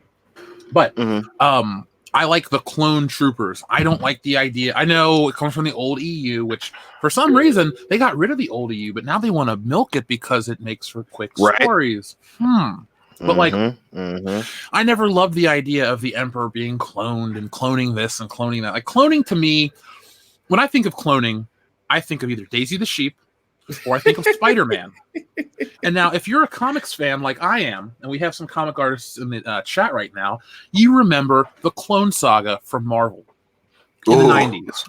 It is one of, if not the messiest Spider-Man stories ever told. It nearly killed Spider-Man for a lot of people. The story goes is that in the 70s, now this is actually like in the real 1970s, there was a story where the Jackal cloned Gwen Stacy, brought her back to life, and also cloned Spider-Man. And in the comic, Spider-Man fights the clone dies, and Spider-Man drops him down a smokestack. Just fucking goes to the top and drops the clone in there and doing it like a furnace to burn him up and kill him. And it's never mentioned again for like 20 years in real time. And so in the 90s, all of a sudden this clone comes back, and then there's like another clone who's like the prime clone named Kane, and the other one's Ben Reilly, and he's been living his life out in like Portland, Oregon, but he's got these memories of Aunt May, and now that Aunt May's sick, he comes back. And if that sounds convoluted, imagine that for like 4 years straight. It's shit. So when I think 4 years, jeez. Oh my god, dude, the Clone Saga is the worst. 4 years. The Spider out the costume I love, oh my but god. holy shit! Imagine being, because we're Jeff and I are kids when we fucking read the Clone Saga. So imagine being a kid and trying to keep up with this shit. It's like what is fucking going on? You have to make a timeline and everything, and draw lines on your walls in your bedroom. And be like, all right, here's this one, here's that one. But where does this one intersect? I'm confused. So that is what happens when I think of cloning. And now I have those bad feelings, and we put them to Star Wars. It's like, hey, we clone Jango Fett. He's the greatest bounty hunter. We're going to build an army based off of him. Then we learn about the camaraderie and the brotherhood between the clones. Everything's cool. And then they die off, and we get the real Star Wars, and that's all fine and dandy. Now we're trying to incorporate all this dumb shit with this. And it's like, hey, everyone hates these characters. They're boring and plain and bland. What can we do? Let's make them clones. Let's make them even more convoluted. They think it's interesting. It's just bad writing. Remember, cloning was also introduced in Alien Resurrection. Oh yeah. Sigourney Weaver wasn't really. Yeah, she was like number 8 or something. Like the ones they perfected after like they messed up so many times. Yeah, that's you're talking about the thing that literally killed the Aliens franchise. Oh, okay, cool. Just making sure that we're fucking keeping up with that shit. That thing. God damn. I mean, see, I hear cloning. I think of The Sixth Day. I actually like that movie, but I can admit that movie's fucking. Even though that's totally a Total Recall ripoff, it's still a good movie. It's a great movie, and it's randomly got what's his fucking nuts? Anyway, I don't want to get sidetracked because I love The Sixth Day. I can talk about that shit all night. But isn't Arnold Schwarzenegger in that though? Yeah, dude. Yeah, it's Arnold and what's the comedian Michael Rosenbaum? No, Michael Rappaport. Michael Rooker's in there. Yep. Yeah, dude. Terry Crews is in there. Robert Duvall. Yeah, Terry Crews. That's right. Yeah. Holy shit! And it's raining the entire goddamn movie. Yeah, it is. Yeah, it's a fucking great movie. It is. But yeah, it's I said the same thing in regards to time travel when we were talking about Endgame. It's a very thin. More Alien 3 was fucking garbage for sure. Don't ever forget it was. But Resurrection wasn't any better. That's 2 piles of dog shit on the porch, man. They're just no one wins with that one. No. But cloning is just like time travel. You have to be very careful on how you apply it because you use it as a way out and it can fuck the whole story up. And cloning, like if that's the case in this one, they could very easily fuck this whole thing up, man. I don't see it being good. I remember one movie that involves cloning, and it was a masterpiece. Pluto Nash. Well, shit! I was gonna say Austin Powers too. I was gonna say Multiplicity. Those were good movies. Yeah. Multiplicity is hilarious because it's like I love how they make the assumption like cloning is like doing like a photocopy of a copy. Yeah, and I was like, that's hilarious because the last one they copied was like the really dumb one. And I was just like, man, that's because that was a copy of a copy, so that's why I went sideways. But I mean, what's better than one Michael Keaton? 4 of them. Oh, dude. And that movie was way ahead of its time as well. So I mean, it still holds up. It's still funny. It's still good. Oh, yeah. Like it's a wonderful movie. It's fantastic. Can I make a quick comment? I said this off air to you guys, but I'll say it publicly. So, folks, when I was coming back yesterday, the plane had Avengers. It had movies on there, and Avengers Endgame was one. And I watched it for about 20 minutes and turned it off. I have no desire to watch that movie ever again. I don't know if I am, blocking out a bad memory of the one viewing I had, but I just have no interest in ever watching it again. So dude, I see a lot of people. It's over. It's done. It's entirely over. Yeah, I mean, Phase 4 is done, man. We watched it since. I still love it, but I get it. I mean, it's kind of like it's a stage in our lives, man. You know, it's fucking, you know, the Avengers has come and gone. It was huge. It's, you know, the technically, I guess, the most money making movie of all time. But, you know, for us, it's like, hey, it's over. You know, it's as a kid, you dream about seeing an Avengers movie and a Justice League movie, and we got Avengers. So it's like, I don't blame you for not wanting to watch that shit again. You know, it's funny. We talk about it being over, and we'll talk about this in a minute when we transition to that portion of the show. But like all the D23 stuff that we got about Marvel and the new, you know, the Sam Wilson stuff about Black Captain America and all this other stuff. Like I loved the character of the Falcon and I loved Bucky together in Civil War. I thought they were fantastic once Bucky came out of the thick of the whatever he was in. Like, I just loved their how they played off of each other. I like the dynamic. It's just like we said, though, it all feels like there's a finality to it. And it's weird that Disney was smart with Marvel. They bought in 10 years ago, actually. I was reading about this about yesterday. I think yesterday was the 10-year anniversary that they bought Marvel Comics, like all of it, just everything Marvel, Studios Comics, all of it. Great deal. They bought into Star Wars. Yes, they made money, but they didn't make the kind of money the MCU made. And now Star Wars feels like it's dead. Marvel feels like it's over, but they've made so much money. And I don't know, as like a pop culture guy, what's the next trend? Where do we go next? You know, like, are we going to small pictures? Does that mean people like us have a chance to make something big because people are going to be paying attention to smaller, less blockbuster? Actually, I'll tell you, being out in California, it's really easy to make connections. Like I said, you breathe and there's a fucking actor waiting for you with their dude. You go, no, you walk into a Starbucks, there are people writing there and there are actors serving them coffee. That's how that shit works. Yeah, we'll talk off air, but you know, I'm going back out there in January. Our skit show and stuff, we're going to be able to make that happen. Just saying. No, for sure. I think that's just, you know, the channel working out. That's just you know, that's a separate conversation where, you know, you come up with something good and it takes off, and we've got a great fan base, and you know what the fuck you're doing in terms of, you know, coming up with shit worth talking about and calling motherfuckers out. So that works out great. But I think in terms of, you know, the trend, you know, I've always been of the opinion that the next trend is, you know, it's that pendulum. And I think we're going to eventually try to get back to, you know, those one-off action movies, or even, you know, 1, 2, 3 movie franchises, a lot like John Wick, you know. So that's where I think it's heading, you know, because like you said, Star Wars is pretty much dead, not because of fatigue, but because of, you know, bullheaded stubbornness, you know. And then again, you know, comic book movies are fatigue has definitely set in, you know, especially with DC fucking it all up for the longest time and taking forever to get their feet underneath them. But yeah, I think, you know, in terms of trends, I think we're going right back to that good old fashioned action movie. Hopefully we get more towards the R-rated action movies, you know, but shit like John Wick, I think, you know, that's kind of the herald of the times.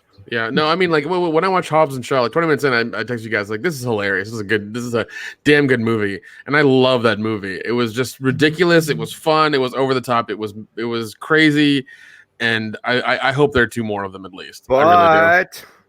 You had a huge Samoan bias. Yeah. So that knocked it down multiple pegs. Yeah, but honestly, that wasn't a big part of it. That was not a big part of it. Yeah, it really right. It did have Roman Reigns. That's the only thing. Well, even then, he was a background character. He didn't say anything. But he did his trademark yell, though. Did his fucking trademark yell. I was like, God, they had to put that shit in here. What the fuck? God. Yeah, shut the fuck up, Roman. Yeah, but it wasn't a big part of the movie, and like overall, and also I was getting a lot of like what is it, Tango and Cash like moments from it as well, a lot of them, and I was very happy with that. Good, yeah. It looked like Statham and I remember when the rumor came out during Fast 8 that they were going to do a spinoff because everyone responded so well to Rock and Statham, you know. So yeah, I think that makes sense, man. Especially when you have 2 action movie stars. You know, maybe we see kind of the resurgence of the action movie star. I know that, you know, obviously The Rock is a huge deal right now, and he may or may not be the front man for that new movement. But yeah, I mean, like that shit was so cool to see. Oh well, they're gonna do a spinoff because everyone loved it, and then it comes out and it does very well, and it's a fun movie. I mean, it's a good thing. But again, you know, you've got so many studios who clearly, Lucasfilm, I'm looking at you, have no fucking idea what they're doing. So it's going to be weird to see if they can adjust and take advantage of that swing if it happens. Yeah, no, I really, because like, I mean, there were really funny moments in it. Like you had Kevin Hart show up and do a couple cameos. He was hilarious. You had Ryan Reynolds show up and like act like he was like, you know, The Rock's best friend ever. Like he even had like the same tattoo as him, and it was hilarious. Like he took his shirt off and showed it to him and everything. It was hilarious, and I was just like, I need more of this. I need 2 more movies of this, please. It was wonderful. So, do you guys have anything else that you any more thoughts on the Rise of Skywalker stuff? I mean, it's closing out the year. We've covered a lot of it. I have videos coming out throughout the week, but there are other Star Wars pieces of news that I wanted to cover for today. The only thing I got left about Rise of Skywalker is I think this is going to kill the next trilogy that's going to happen. I think, you know, after this comes out and money-wise does pretty good, but in terms of reception and, you know, fan base decisiveness, I think this is going to kill that other trilogy. I really do. I think it's going to fucking murder that shit in sleep. Yeah, it is. It's going to happen. Yeah, I was going to say, I'm just ready for this shit to be over.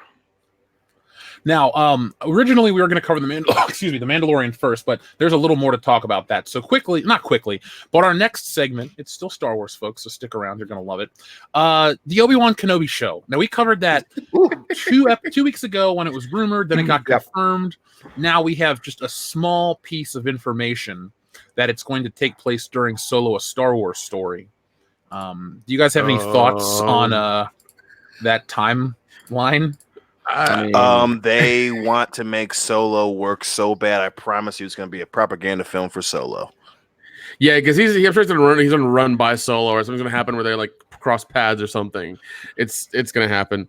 Also, we have 1,115 people watching. Can we get 1,100 thumbs up, please? Yeah. That's It'll be the word, folks. It'll be something where like he's spying on the huts and you see the fucking Millennium Falcon land and Han Solo come off. Yeah. No, I think they're going to use it to where he finally faces Darth Maul, because Darth Maul was in the end of Solo. I think it's going to be, hey, he helps them, whatever, get away from those rebels, and then he finally faces Darth Maul and he fucking takes him out. All right, David Bowie. In all seriousness, okay, yeah, that's why we're friends. I think that was really good. I think they're very desperate. Now, hold on, I got an image I wanted to pull up. By the way, You don't say. Yeah. By the way, I'm really loving this. Our new the way we record the show now, StreamYard. I think this is way better than Google Hangouts. What do you guys think? Oh, I'm loving it because you're able to still show us and screen share and everything. Looks like looks like a proper broadcast, piece of software. So yeah, it's nice. Well, fucking Kendo's not booping out a lot, so I don't know if it's StreamYard, but it seems to run a little bit better. Yeah, I prefer this, but with all the features though too, because like Google Hangouts is like we can do this or that.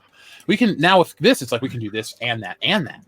So I'm pretty much very happy about it. I wanted to share this image though, because we keep talking about the Obi-Wan Kenobi versus Darth Maul fight scene that it fucking happened on Rebels on a cartoon.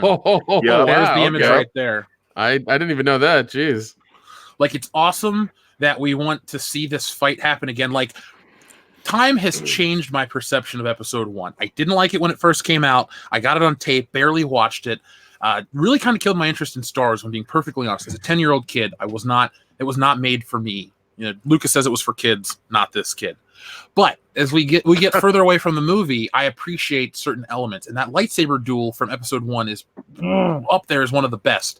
And the Darth Maul Obi-Wan part, after Qui-Gon's killed, or at least stabbed through, it gets awesome and it gets intense. Oh, yeah. I don't really need to see the rematch. This isn't going to be Rock Austin 2 or 3 where it got better after the first one. This is going to be kind of like a Cena... Well, no, a Cena Rock, where the first one was pretty good, and then the second one was dog shit.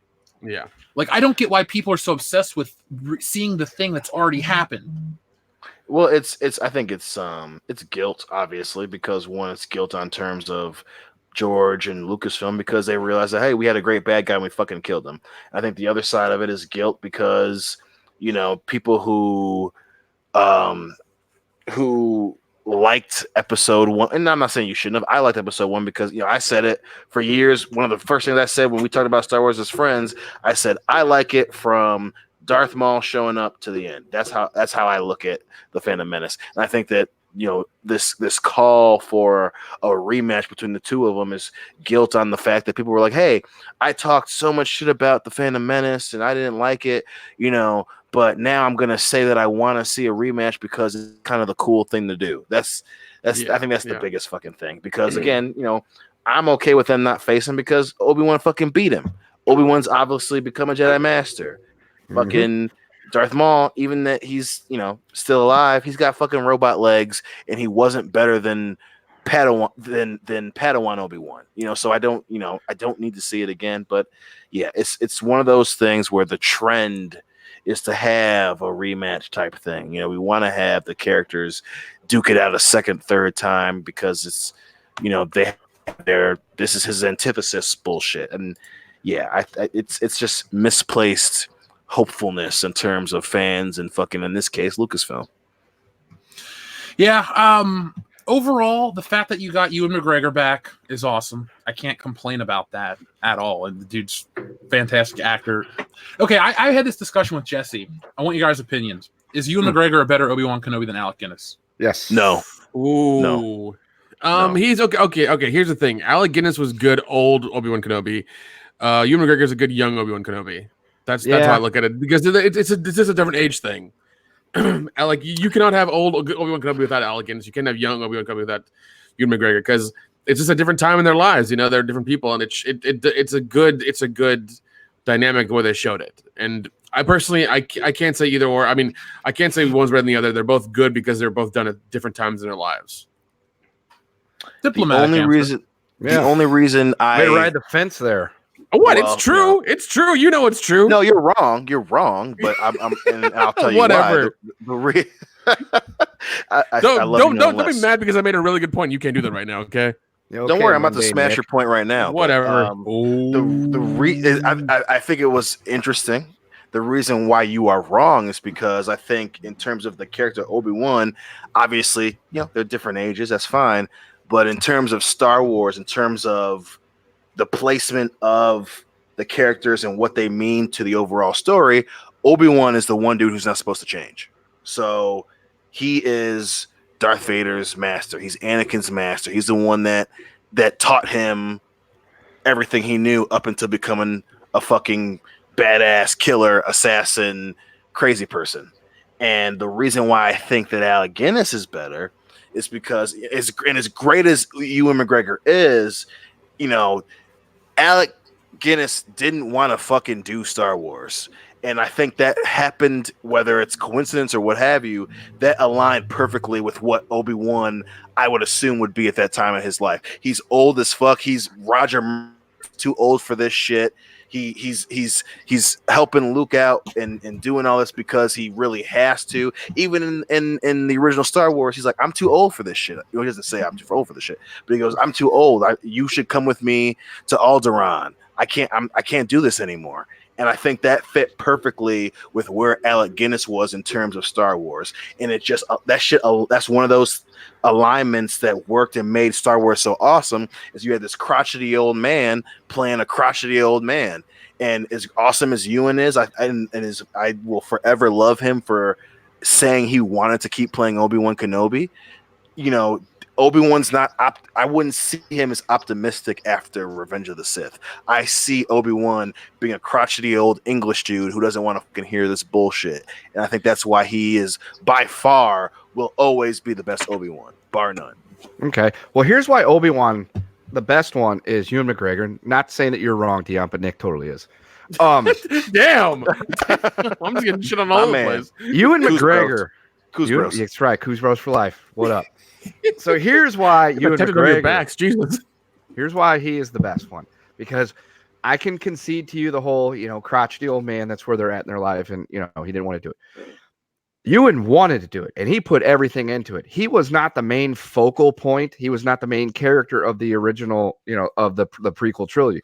Was he a main character? Yeah, but was he the lead? Was he supposed to be the main focus? No. But he stole that show. And every single prequel movie, if you ask who is the best character in this movie, Obi-Wan Kenobi. You know why? Ewan McGregor put his heart and soul into it. He put everything into being Obi-Wan, and that's why he is the best Obi-Wan. Not because he was crotchety and didn't want to do it, just like the character didn't, and just like Sir Alec Guinness didn't want to. He wanted it. He put it in there, and everyone loves his performance from the prequels. That's the best part. That's the best part about the episode 1, Obi-Wan Kenobi. The best part of episode 2, which was a complete disaster, train heat, crash, fire burn, Obi-Wan Kenobi. Best part of 3 was watching Vader get his legs chopped off by Obi-Wan Kenobi. Because he had the high ground. That's right. He had the high ground. He knew where boys. He knew where he stood. He didn't stand in the middle. Hashtag never forget the high ground. Amen to that. I still hold my opinion. It's like that's fine. You can hold your opinion. Good. There's a lot of people in this world that hold opinions that are wrong. Yeah. And they stand by them. They ride that fence. Truth bomb. Jeez. So much hate. Well, shit. The wounds are fucking fresh on this, so let's move on. Yeah. And we are friends. We can talk shit, tear each other apart, and still, at the end of the day, you win. Shake hands, and we want to hang out, watch movies, and drink beer. Oh, of course, 100%. Yeah, no question. Jay Rohr said it perfectly. I hate you. I loved you. Yeah. That's just this argument right here. I hate you. I loved you. Yeah, we will verbally beat each other to a pulp, but we never take it personally. No, never. That's why Alec Guinness is the best. Yeah. Still gonna ride that Ewan McGregor train, but at least we took a stand, unlike Nick. A last stand like the X-Men. That's right. Don't reference that movie. Fuck you, Brett Ratner, you piece of shit. He is a piece of shit, but Nick Utam, the Pander Bear. Yeah. That you know things are really bad when X-Men: The Last Stand is your second worst offense.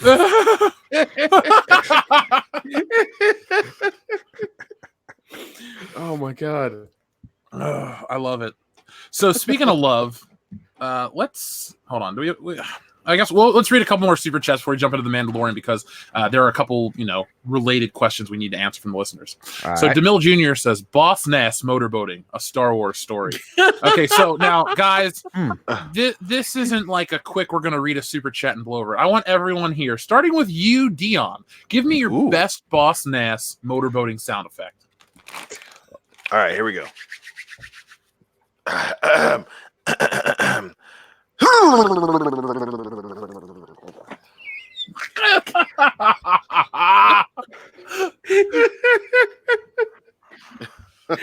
god.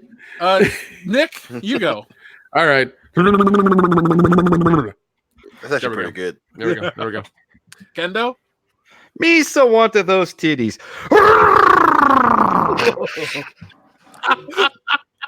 That is 15 to life, Jar Jar, right there. That's what happens when you put your heart and soul into it and you take a position. Oh, god damn! I'm still getting shit on. It got over here. really shady over here, and yeah, god damn, it got a lot of shade. Came out at nighttime. Damn. I'll make my version of Boss Nass a backdoor man. You used to have a bomb bad booty. Yeah. That one's really good. That one is really good. We took that way more seriously than we should have, but it was still fucking hilarious. My headphones flew out. Yeah, mine were coming off there for a second too. I'm like, We should become Foley artists. As backup. we all call each other. We name ourselves Mick, so every one of us is Mick. And they're like, who are you? I'm Mick, the Foley artist. Yeah. Well, I thought you would have done Axel, but hey, whatever. Okay. Nice. A couple of us can be Axel. The other two will be Foley or Mick. Yeah. God damn it. McAxel Foley. There we go. Yeah. McAxel Foley. The number 12. I think people enjoyed our sound effects. Our friend Logan Michael says, H2 Myers figure review. It's good for a 7-inch scale, but the paint apps could have been better. Blood Tear's head is the best use for the display. 7.5 out of 10. Ooh. Now, Dion, Nick, Kendo, we all own NECA figures. Yes. Nick owns a few. Nick probably owns them. Well, no, maybe Dion owns the most because you have a lot of the Predator, stuff like that. Kendo, I know you own the It ones, and Nick, you also own Michael Myers and stuff like that. Yeah. My favorite NECA figure is probably my Michael Keaton Batman or my Christopher Reeve Superman, but that's a story for another day. But Logan Michael, I keep seeing the images of the Michael Myers from H2. Well, the original Halloween 2. We don't call that H2. That's that Rob Zombie piece of shit. Oh, yeah, but, it is. I really want to get it. You will hear the weird thing. So I bought a couple Marvel figures from Hasbro directly. And instead of them just shipping them all in one box, they shipped them all separately. Okay. So I have a 6-foot stack of Marvel Legends just in this office. I'm going to send you guys the picture. I'm not going to post this publicly for the listeners to see. But here you guys go. This Marvel obelisk, if you will. This monument to the sky that is one wave of X-Men figures is my new prison. Your new prison. Yeah. Whoa. Jesus. Woo. The best part is that all came one day. It was on my check porch. mail for a while. Speaking of mail, folks, I have been behind on the PO box stuff, but we're still doing the PO box. Yeah, I'm sure when you came back, your room was full of PO box stuff. Yeah, so, a week from today, this Saturday, I'm going to get the next PO box that I filmed a while ago. I'm going to get all that stuff edited. I might put out a supercut. So if you guys have the patience, I might just throw that up all as one. It's a lot easier than trying to sit and do little snippets. But, thank you to everybody who sends stuff. And then starting next weekish, I'll get back into the swing of trying to film a little bit and put out little videos every Saturday for the PO box. It seems like a cool thing to wake up to on a Saturday, right? Yeah. Yeah. All right, cool. I mean, yeah. Unless we do it on, I could do some on live streams too. Maybe we'll do one piece of mail each week on the podcast. How's that? I like that. Sounds good. All right, cool. Press 1 in the chat if you think it's an all right idea. I'll read Darth Vader's disembodied charge phallus is back, folks. He says, "I'm glad you enjoyed my cameo in the trailer. I'm one of the blades on Rey's lightsabers." nice. God. Yeah, I saw your tweet and I sent everybody the picture. They thoroughly enjoyed it. Yes, we did. Okay, so everyone seems to be popping a lot of ones in the chat. Salvador says the Christmas live stream was killer. I had a great time with that, dude. What a great way to close out the year for the channel. So this year is going to be a little different because we're not really going to close the channel out as early as we did last year because there's going to be tons of Star Wars news and stuff, and I'm going to basically be we're going to be working throughout in the new year, so be prepared for that. But we'll do from now on. I'll do one piece of PO box stuff per week on an episode of the show. I'll have my camera set up with some lighting, and you guys can see who it's from. Well, I'll tell you who it's from without doxing them, and we'll have some fun with it. Cool. Deal. Cool. Especially if one of those things ends up being like one of those Ray dildos. That'd be hilarious. Yeah. Hey, how about I take a couple PO box things up to Horror Hound and we open them during our Good Morning Pop Culture show? Let's do it, man. Let's do it. Do it. All right. We'll pack up some stuff too. Yeah. Well, Jason Green sent some stuff to Dion, so we'll finally give it to you, Dion. Oh fuck. That should be fun. That should be fun. Oh, that guy's cool. He always sends good stuff like LPs. Yeah, that dude's got a hell of a sense nice. of humor. I'm excited to open that shit. He sends some cool stuff to Jesse too. It's really I don't mean weird in a bad way, but it's kind of like she's like, "Oh, this listener, we'll just say Jason Green because it's a screen name, sent me this." I go, "He listens to us too, and he sent me this." So it's kind of funny to see how certain people listen to all the Fandom Menace channels and what they send us. So, well, it's got a lot in common in terms of saying the right thing and being right about it. The number one thing I'd love to be able to do. Is I don't know how to do it on this platform, so maybe not, but have a call-in section. That'd be so fun. Maybe we'll have a voicemail section where people can leave us voicemails. We play those as the outro. There's a way to do that. Shows do that, yeah. Well, also, what is it? I know. What is it? Anchor. Anchor is a new thing. You put your podcast on, and people can leave you voice messages. Okay. Yeah. Send me a link. Okay. Just give out Brian Lape's phone number. Yeah, it's area code 859. We're done. So Darth Vader's disembodied charred phallus. It was nice to see you as Rey's double-sided lightsaber. I'm glad to see you back in action. It's been 50 years since you were picked up off the shores of Mustafar? It's been a while. It's been a while. It's been a hot minute. The fact that you still work. The fact that you still work is pretty awesome. It's because he's been using that blue chew. Yeah. It's a hashtag super hard disembodied charred phallus. Yeah. Our friend Kim Riggs says, too bad I'm late. Did you guys talk about Chappelle's new Netflix special by chance? Do we want to talk about that now, or do we want to put that over on Patreon as our opener? Probably on Patreon. Because I watched it. I would think. Okay, so you did watch but- it. Okay. Yeah, Jesse and I sat down the last day I was there. I was like, I really want to watch this. And then we watched Firefly afterwards.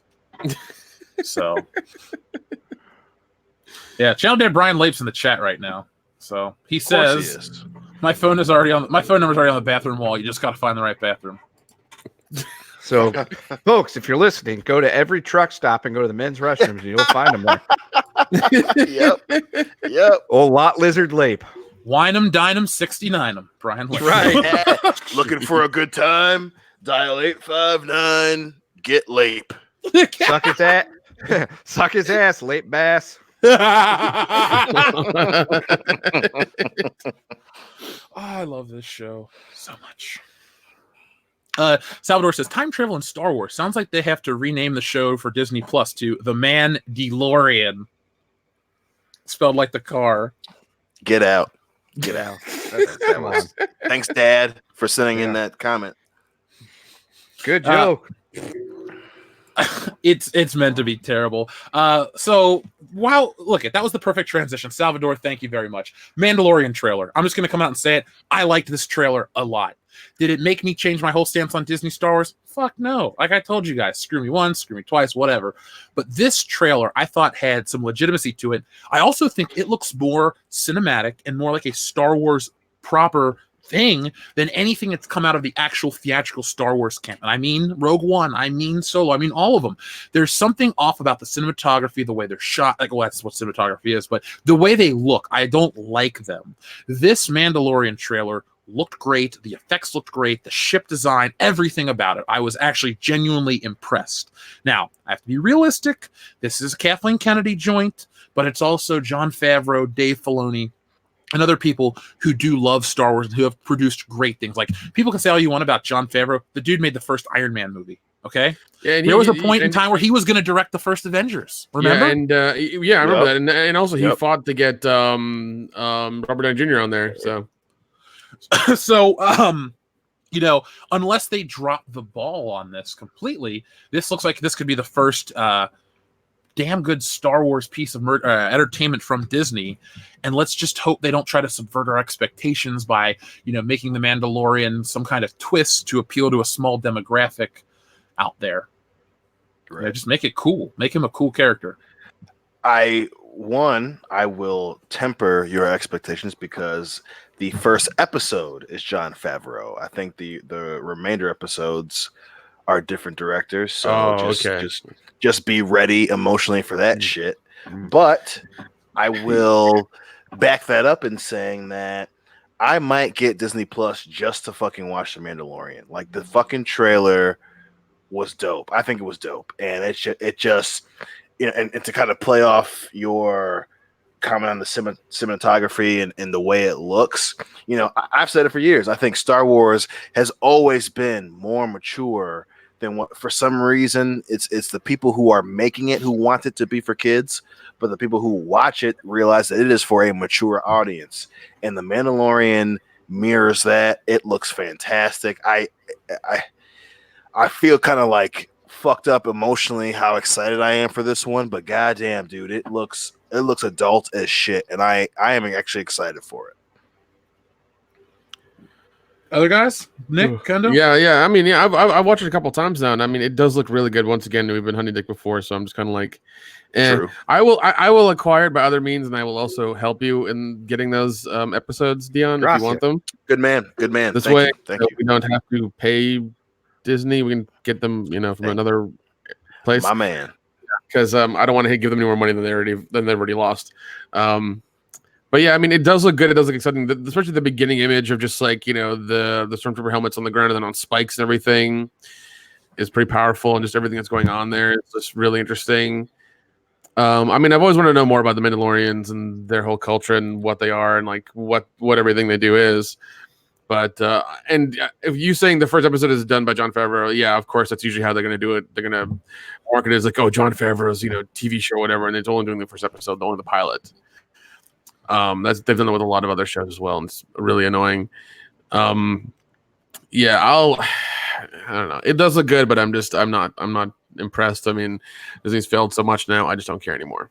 Now remember, folks, we will review it for you guys and give you our honest take on it. So if you don't feel like spending your Disney Plus money, that's the one thing I say don't fucking buy.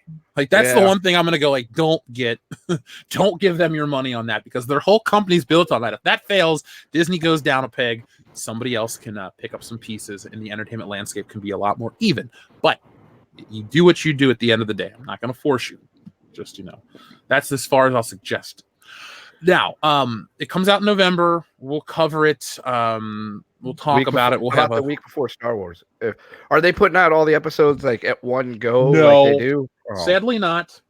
That's stupid. Yeah, they're doing it where it's broken up, which is all stupid. Very stupid. Well, what we can do is, let's see if it comes out in November. I mean, we could probably have a couple of episodes to review by then. Yeah. We could see how Petey Pablo does as the Mandalorian. It'd be great. He's going to take his shirt off and spin around his head like a helicopter. Right. North Carolina. Coruscant, come on and raise up. North Mandalore. There we go. God. If this isn't all mark that down. Mark that soundtrack, as another song for Party Boob, please. We will have a Party Boob. 2020 will be Party Boob year. I want to do the Mandalorian, the Mandalorian take your shirt off song. Yeah, we'll be the first people in the history of the world to cover a Petey Pablo song. Yeah, that's why it'll be cheap. I know. What's he been doing lately? Nothing. Somebody in the chat was quoting that song "Fets Vet." My backpack's got jets. Oh, dude, yeah.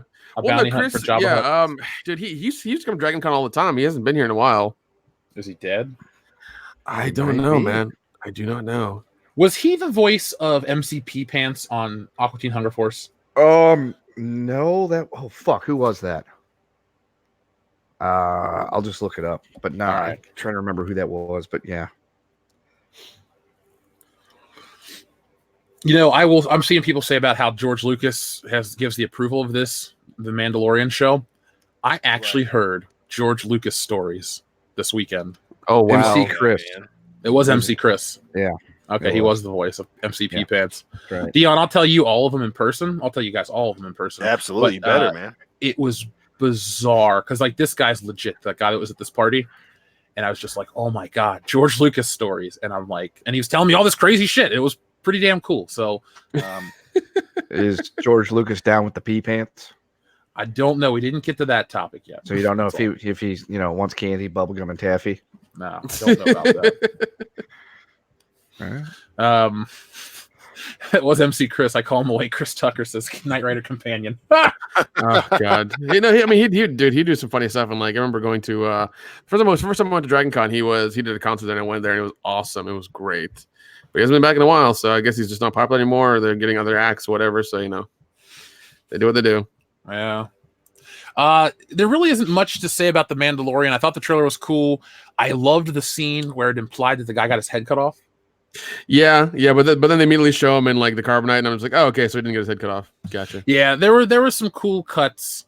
Overall, I'm optimistic. It's like I sigh disappointment when I think about the Rise of Skywalker trailer. When I see this, I go, huh. That's all I can say is, huh. Yeah. Well, it pisses me off because it's like, oh, you guys know how to make a good trailer. You know how to properly build hype for a property. You just either A, chose not to do it, or B, your head was so far up your ass, you chose someone who didn't know what the fuck they were doing to do it. And that's what pisses me off about the Mandalorian. Not the Mandalorian itself, but it's like, hey, there's someone over there who knows what the fuck they're doing, and they don't listen to that person. And that's what's so, like how much does that guy get fucking paid? That's what I want. Not enough. Yeah, clearly. Yeah. So let's see. We covered that. Oh yeah. So there's a few other things to talk about before we close out tonight's show. Some Star Wars related, some not. I saw this pop up though. I wanted to ask your guys' take or opinion. This is for everyone in the chat, so get excited. So according to a post I saw on Facebook, today is the 80th birthday of Marvel Comics. Now, Marvel Comics proper is a little different. They were timely comics essentially, and maybe they were their national publications was DC. My point is, they're saying that today is Marvel's 80th birthday. Dion, Nick, Kendo. Favorite Marvel moment doesn't have to be comics, could be TV show, movie, anything. What's your favorite Marvel moment? I have to go with the Iron Man trailer. The first time I trailer, seeing that and seeing that, you know, that whole thing come to life, and just the tech and everything, you know, like knowing what Tony Stark is and all that stuff. I was just like, holy shit! And that was the first time I was where I was like, I'm in for this. I'm down with this. I want to watch all these movies until, you know, I got about halfway in and I was like, man, these really are not that good. But no, when I first saw the trailer, I was like, this is awesome. I'm totally down for this. It was a great moment. So Salvador wrote, "This one's for you, Morph." I love that cartoon so much. Oh man. I think my favorite Marvel moment, I don't know if it's my favorite off the top of my head. I'm just going to say, like, when the web comes down and that drum line kicks for the Spider-Man cartoon, that was one of those moments of my life as a kid. I was just like, yes! Like, I always would get pumped. But I think the first Spider-Man movie is still that, like, baseline, this is why I'm still a fan, through all the bullshit. God damn, man. That's a good one. I think I got to go with anytime that they were talking about the lineup for Fox Kids, when, you know, it was X-Men and Spider-Man. I think that's probably my favorite Marvel moment, you know, because Saturday morning cartoons, X-Men, Spider-Man, that shit was that's just such an integral part of my childhood. I know the openings to those shows like the back of my fucking hand. I you know, and then just because, you know, that was the shit that got me into comic books as a little kid. So just those commercials for the fucking lineup. Oh, you know, Spider-Man at you know, 9:30 and X-Men at 10 or whatever it was. Fuck, man. I think that shit is nostalgic as hell. Question: what is the best theme song about a Marvel character? Spider-Man, our 1990s Spider-Man for sure. Barely beats out X-Men. Barely. I gotta go with that too. That's a damn good song. Kendo? I'm gonna pull a bitch answer and just say Black Sabbath Iron Man. Can't go wrong. Right. I'll say the X-Men cartoon is not only the best Marvel theme song, but the best cartoon theme song ever. That cartoon. I'm not mad at you for choosing it. It's so fucking good. Yeah, it's incredibly epic. It's almost. I take that back, because the first couple seasons of X-Men were really well made. So there are a couple moments, like when they fight right before the Phoenix Saga starts. They go down to like a sewer, not a sewer, like the subway system, and they fight this creature that Lady Deathstrike accidentally like freed from a spaceship that was a warning. It was like this like psychokinetic energy monster.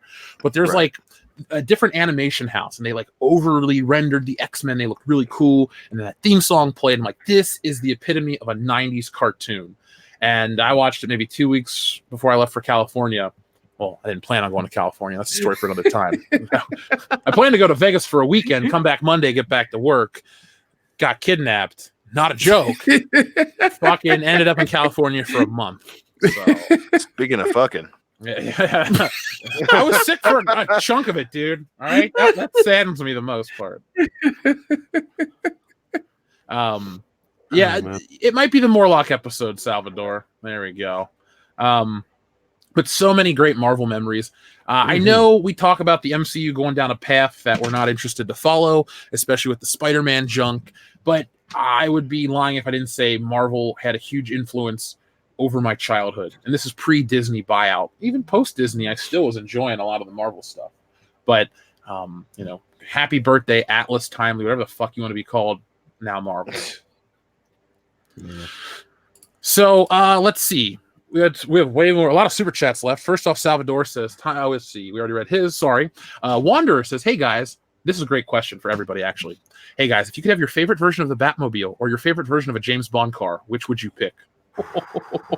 Batmobile, dude. Give me an armored weaponized thing that looks badass, man. Even though Aston Martin's dope as shit, but man, give me a fucking crazy ass Batmobile, hands fucking down.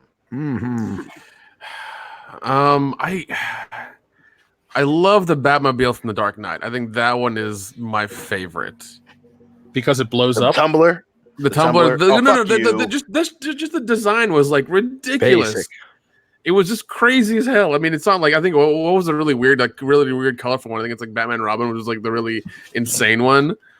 The Dark Knight was my favorite. I thought it was very tactical and looked almost like it could exist in the real world, and I really liked that. I was just like, I think it was the most believable one. The James Bond car, I think the Audi that went underwater, that was my favorite. Oh, you mean the Lotus? Sorry, the Lotus. Yeah, the Lotus. Yeah, that was the one. Because once again, ridiculous. It's a submarine. It doesn't make any sense, but I love that car. It's just over the top as hell. See, I'm torn. If I'm gonna go Batmobile, I'm going 89 Keaton. Perfect, love it. But in reality, if you were to say to me, what movie car would you like, and somebody will deliver it to your house, I'm picking the Aston Martin DB5 because that's a car I just want to drive around for the rest of my life. Oh yeah, right. I am taking the tank from GoldenEye. We can get you one of those. I would take that thing everywhere. You take that thing to the grocery store to pick up like bread and shit. I would. Fucking come rolling up in a fucking big old Soviet tank. Yeah. Now remember, the channel may support you and get you the tank, but the gas is all you. That's fine. I look at it this way: if the channel can afford to buy me a now, tank, motherfucker, that ain't diesel, baby.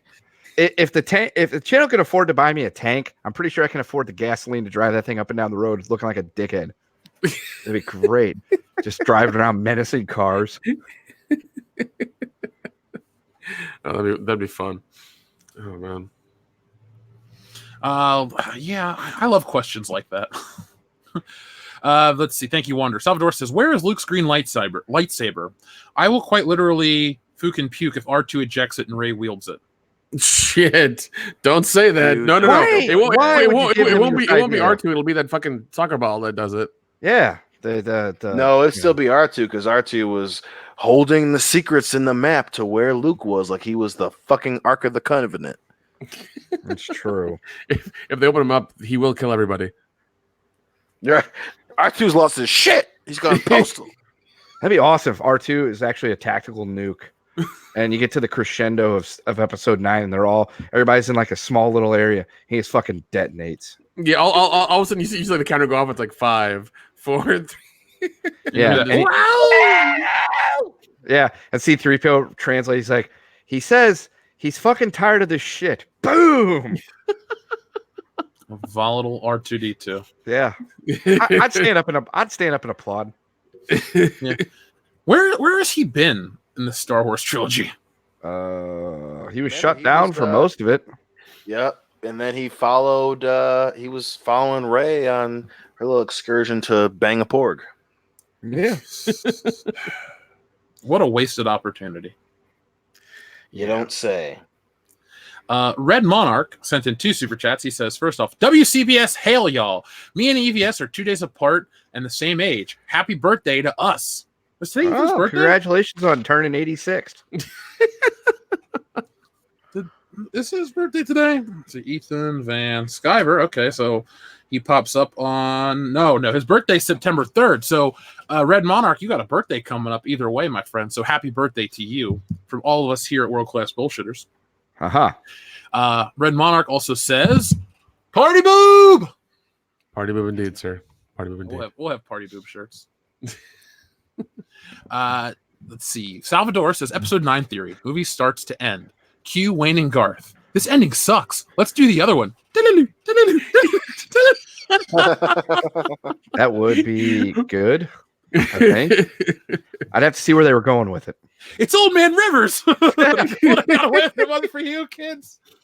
Zoinks. Oh jeez. Oh man, Great movie. I love Wayne's World so much. It's not fair how great that movie is compared to other not movies. not at all. It was funny too when I was out in California. Bohemian Rhapsody came on, and I said, "Can you turn it to the Wayne's World part?" Mm-hmm. And they did. I was like, "Cool, thanks." That's awesome. Some people are just like, "That's blasphemy. That's the greatest song ever written." Fine No. song, but it's not, Gloria for Kendo. Well, I mean, this summer, maybe. But I would say in the pantheon of music, Bohemian Rhapsody it's a bit above Gloria. Although I will say the other day when I was at the used games music, shop thing that I like to stop into a town, they have a bunch of records, and I was flipping through, and there was a Laura Branigan record, and I stopped for a second. I'm like, if this has Gloria on it, I'm buying it. It didn't, so I didn't buy it. Oh. Did it have Self-Control? Yes. Well, we all know the greatest song of all time is "Rock Me Amadeus" by Falco, and if you disagree, you're crazy. Loki Lysmith says Darth Radar meme is on point. Look it up. Well, hold on, I'll look it up. Radar. All right, Darth Radar. Is it like Radar from MASH? Because I think he would do a much better job of being in a Star Wars movie than her. Is he still alive? Oh yeah. Huh. I see it. Yeah, he should be known as Darth Radar. Yeah. I hope this movie is memeable. I have so much fun. I think Gary Berghoff's still alive. Now I'm gonna go look. So let's see. David Mendez, thank you very much. He says maybe it's like The Force Unleashed 2. Two clones of Rey. One shows the light, the other raised in the dark. Once again, if they did the clone thing and the time travel thing, I'm just gonna walk out of the theater and be like, all right, I'll see you guys later. I'll pick up when it's done.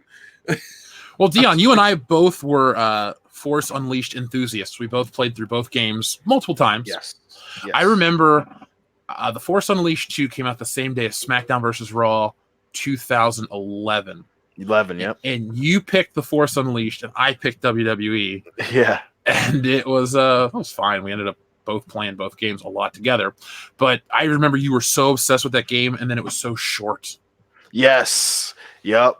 That game was super fucking short. And I think I beat it like in an afternoon and then the next day, and yeah, I love the game. I love Force Awakens too, but it's just it's way too short. Yeah, I remember playing both those games as well, and it was really, really short. I was like, man, this needs to be way the hell longer. I remember loving the first The Force Unleashed, because you started out as Darth Vader on Kashyyyk, and you could just kill Wookiees and shit. Just throw them around and lightsaber them up. Yeah. And then the game. You should. It's on Xbox 360 and PS3. I think there's like a PS2 version. I know you're obsessed with the PS2 lately. I am. Don't go back that far. When I'm playing PS2 games lately and picking them up, it's like games made specifically for PlayStation 2. The PS2 version of Force Unleashed isn't that bad. I had both PS3 and PS2 versions, and the PS2 version is actually pretty good. It's pretty damn good. You were always in that weird area where you would buy like multiple generation versions of a game just because it's like, yeah, I got it for PS2 and PS3 because fuck it. I did do that. Yeah, exactly. I did do that a lot. I always would go for the new version. Unless it was Rock, but it was the first couple Guitar Heroes. I got those all on PS2 because I didn't want to buy another guitar, so I was just too cheap, and I would just play them on PS2. I mean, smart. Did you really need HD graphics for Rock Band? No, you don't. That's a good point. So let's see. Michael Roth says $3.50 for Cecil's alcohol fund after YouTube's cut. Oh, jeez. God damn. How drunk do you think Cecil is right now? I would like Extremely. to think very. Okay. He's up there. Well, good for him. I hope he's just having a good time. That's all I care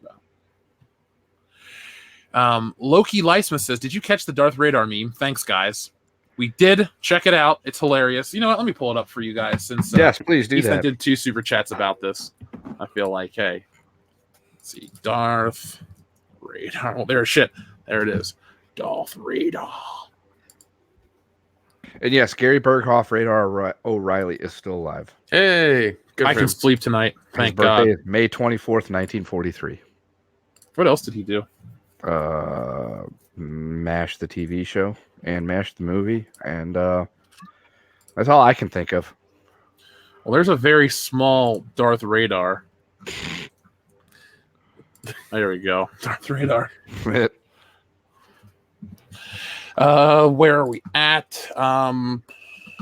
Jason Smoot, thank you very much for your big super chat. He says, will Gore the God Butcher be the villain in Love and Thunder? Porno name. For the love of God, please tell me no. Wish I could, but Maybe. Yeah, we don't know what's going on with that movie, and I don't think people really care about it either. So No. Yeah, I don't know. I'm torn if like I'm gonna see it out of curiosity. Actually, I'm not gonna go see it. Fuck it. Yeah. I'm more excited to go to work than to go see that oh movie. wow, oh god, You? oh If you're like, hey, you want to go see Thor: Love and Thunder? Or you want to go to work? I'll go to work. I didn't think you would say that. yeah, that's damn. All right, Yeah, well, that's an indictment on Phase 4, yeah. straight from Kendo. Whew. Anyway, I don't know, Jason. I really don't know who Gore the God Butcher will be or is. Let me look him up real quick. The only way that should happen is if every time he shows up on the screen, you got JBL going, Gore! Then, I mean, He's a gorilla? I hope he's the fucking villain. Let me pull this up on the screen. Oh, that'd be awesome. Here we go. You guys want a good chuckle? yes. Yeah. of course. Gore the God Butcher. This is him. I'm looking at an old picture. I'm going to look at this newer one because it's better resolution. Alrighty. Stop sharing. Screen share. Share. Boom. Boom. There we go. That's Gore the God Butcher. Wow. Looks like Voldemort. Voldemort. He looks Yeah. he looks Voldemort. like T-Rex Voldemort is what he looks like. Mm. He who may not be king shamed.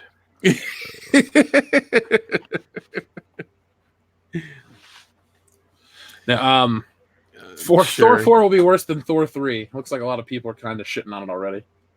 Yeah. Yeah. Well, I mean, I think Thor 4 is just going to be Guardians 3. So Probably. yeah. We'll see. That's all. I don't know what to say. I'm sorry. I've never heard of the character, so Yeah. maybe know. he'll eat Valkyrie or something. Maybe. Not out.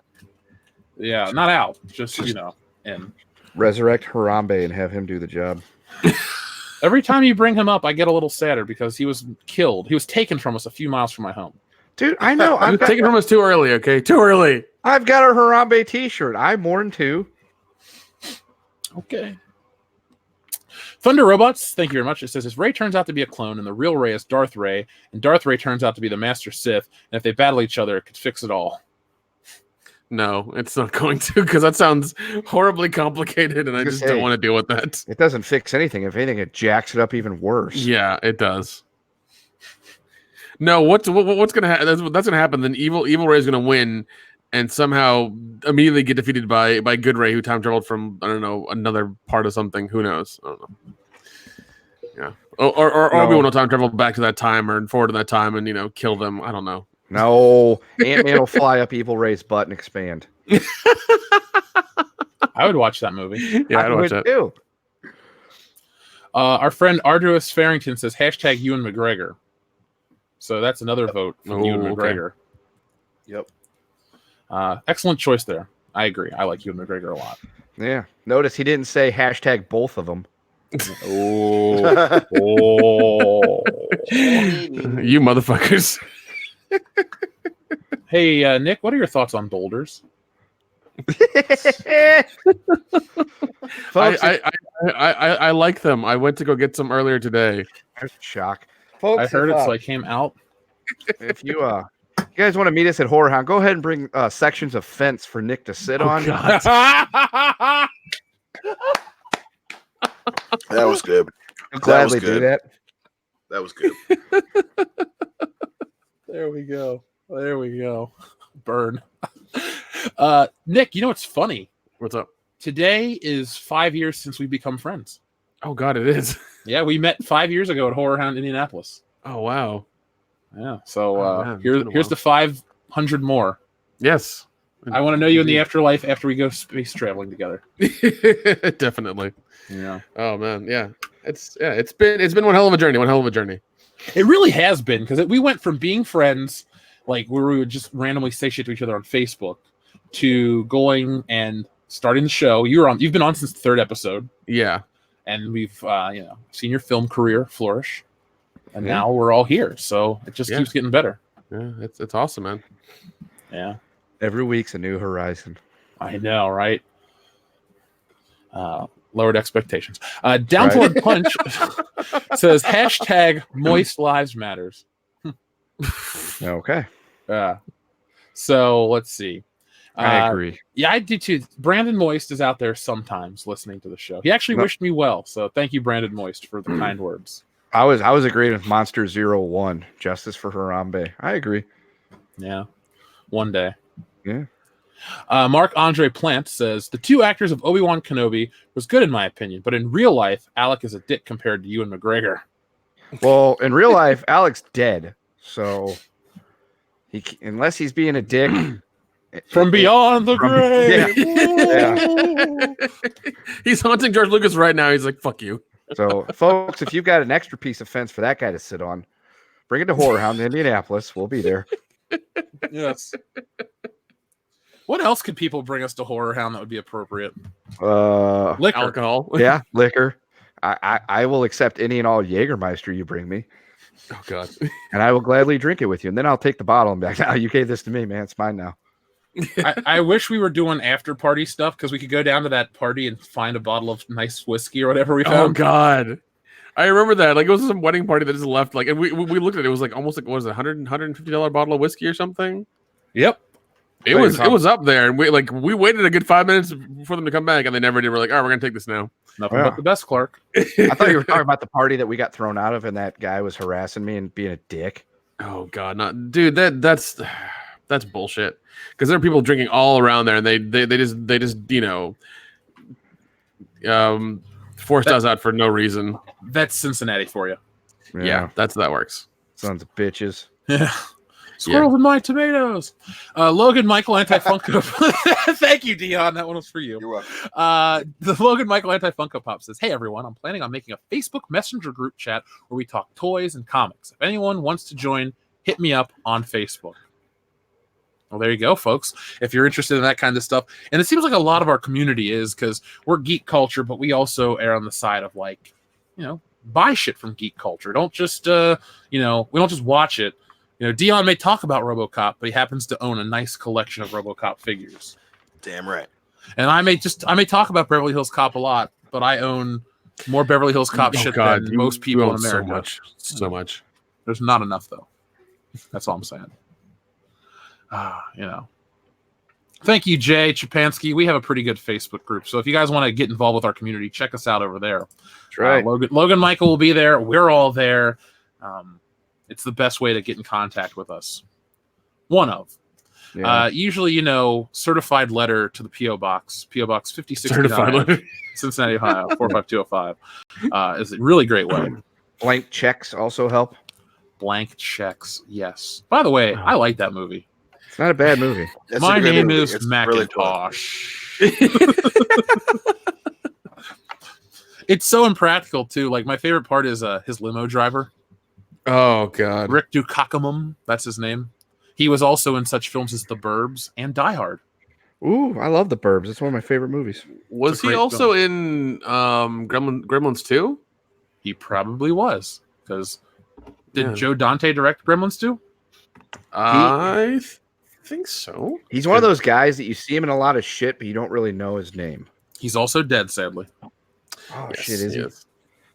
R.I.P. that motherfucker. Yeah, Gremlins 2 is directed by Joe Dante. Yeah. All right.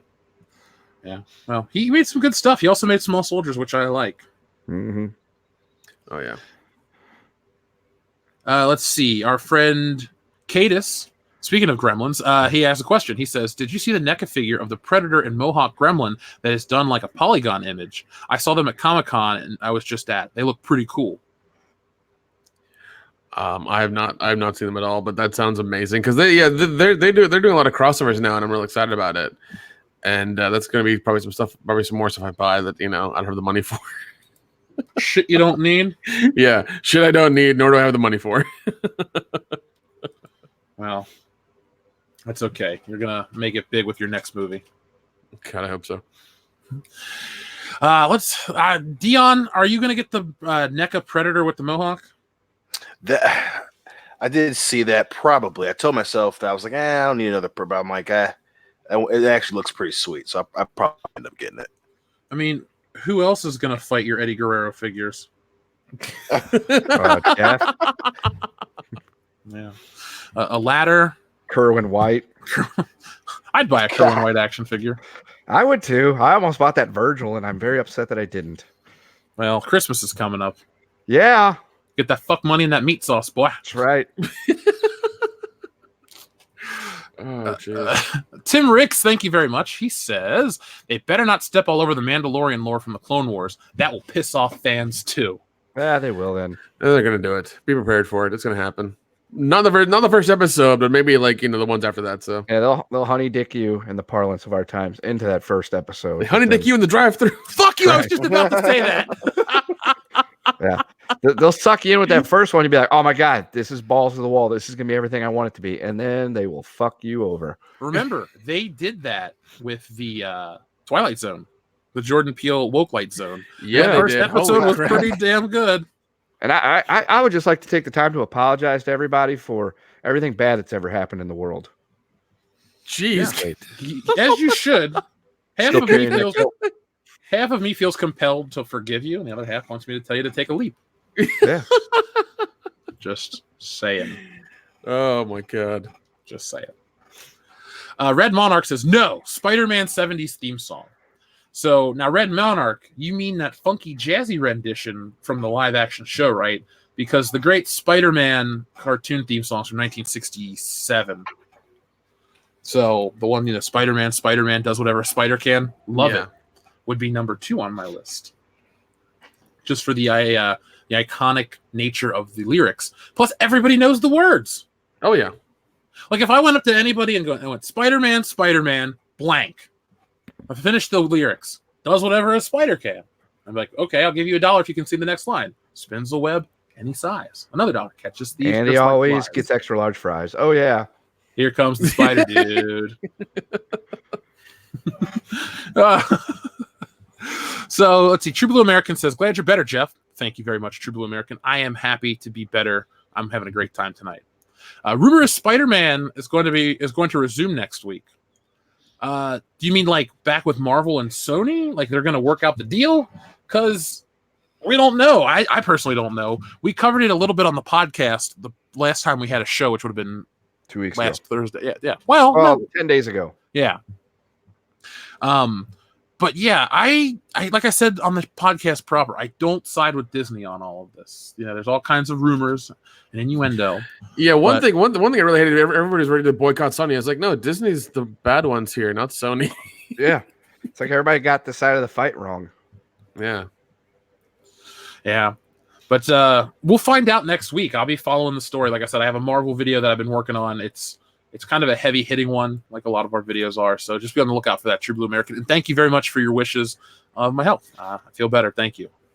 Demogeny, there he is. He says, I don't care how pretty Lucasfilm makes a trailer. There will be no forgiving what they've done to Luke. And without no chance of the trio together, F them. That's man. fair. Yeah, that's fair. Like I said, we can't change how you feel, but we can check out the show and tell you if we think it's worth your time. D. Lunar Fox says Horror Hound 2019 is going to be lit. You damn right. The first Horror Hound 2019 was lit with the bear fucker girl. Oh yeah, that was this. Holy shit, yeah. and then one other chick we saw there. You realize since we had Horror Hound in March, we've gained over 27,000 subscribers. Fantastic. Hell Yeah, so that's a big jump from then to now and double. So I'm hoping we have a pretty good line at the show. I hope so too. The weird part is, no matter where we've gone, we've always had lines at our shows, so that's pretty cool. Mm-hmm. I'm excited, folks. If you meet us, we might be Air drunk. gift. So yeah, bring booze. So let's see. Dreary Nitpicker, I like that name, says grew up with Gary Berghoff's son Miles in Paradise. Do you know who Gary Berghoff is? Yeah, that's Radar I don't know. O'Reilly. No. Okay. Sorry. Tonight's been the most relevant he's been in decades. Yeah. Pretty much it. I mean, yeah. Is Jamie Farnan or whatever his name is still alive? I don't know. But I will say this, the MASH movie is way better than the TV show could ever hope to be. Yeah, because it's serious, right? Yeah, I mean, there's comedy. It's comedy, but there is some seriousness to it. But the TV show, from what I've watched, it's like Alan Alda sniffing his own ass. Oh, God. Can we get that as an official description on the DVD box set for MASH's 50th anniversary? It's 20 hours of Alan Alda smelling his own ass. Director's cut. We get bored one day and we just dub our own episode of MASH. You smell that? I'm hot. Let's see. Dio Brando, thank you very much. He says, is stuffed and mounted hunting related or Dion's is stuffed and mounted hunting related to Dion's search history? Yeah, I can't speak. I mean, depends on the afternoon, you know, if it's ain't got shit else going on, could be. I mean, if Lena Dunham's dressed like a deer, yeah. Can we not? I mean, I don't want her to do it either, but I have no control over what she does or what Dion thinks about That's it. a different type of shot to take. Obi-Wan 27883 says, I did bring booze, Jeff. LOL, you did. Not only did you bring booze, you brought a lot of it. So I was at the end of my sickness, and I was like, I don't think I should drink anything. And then I think it was Kendo was like, you should get whiskey. Yeah. Oh yeah, I remember the conversation. You're complaining about how you're like my throat is extremely sore, and I'm like, dude, just sip some whiskey, you'll feel better in no time.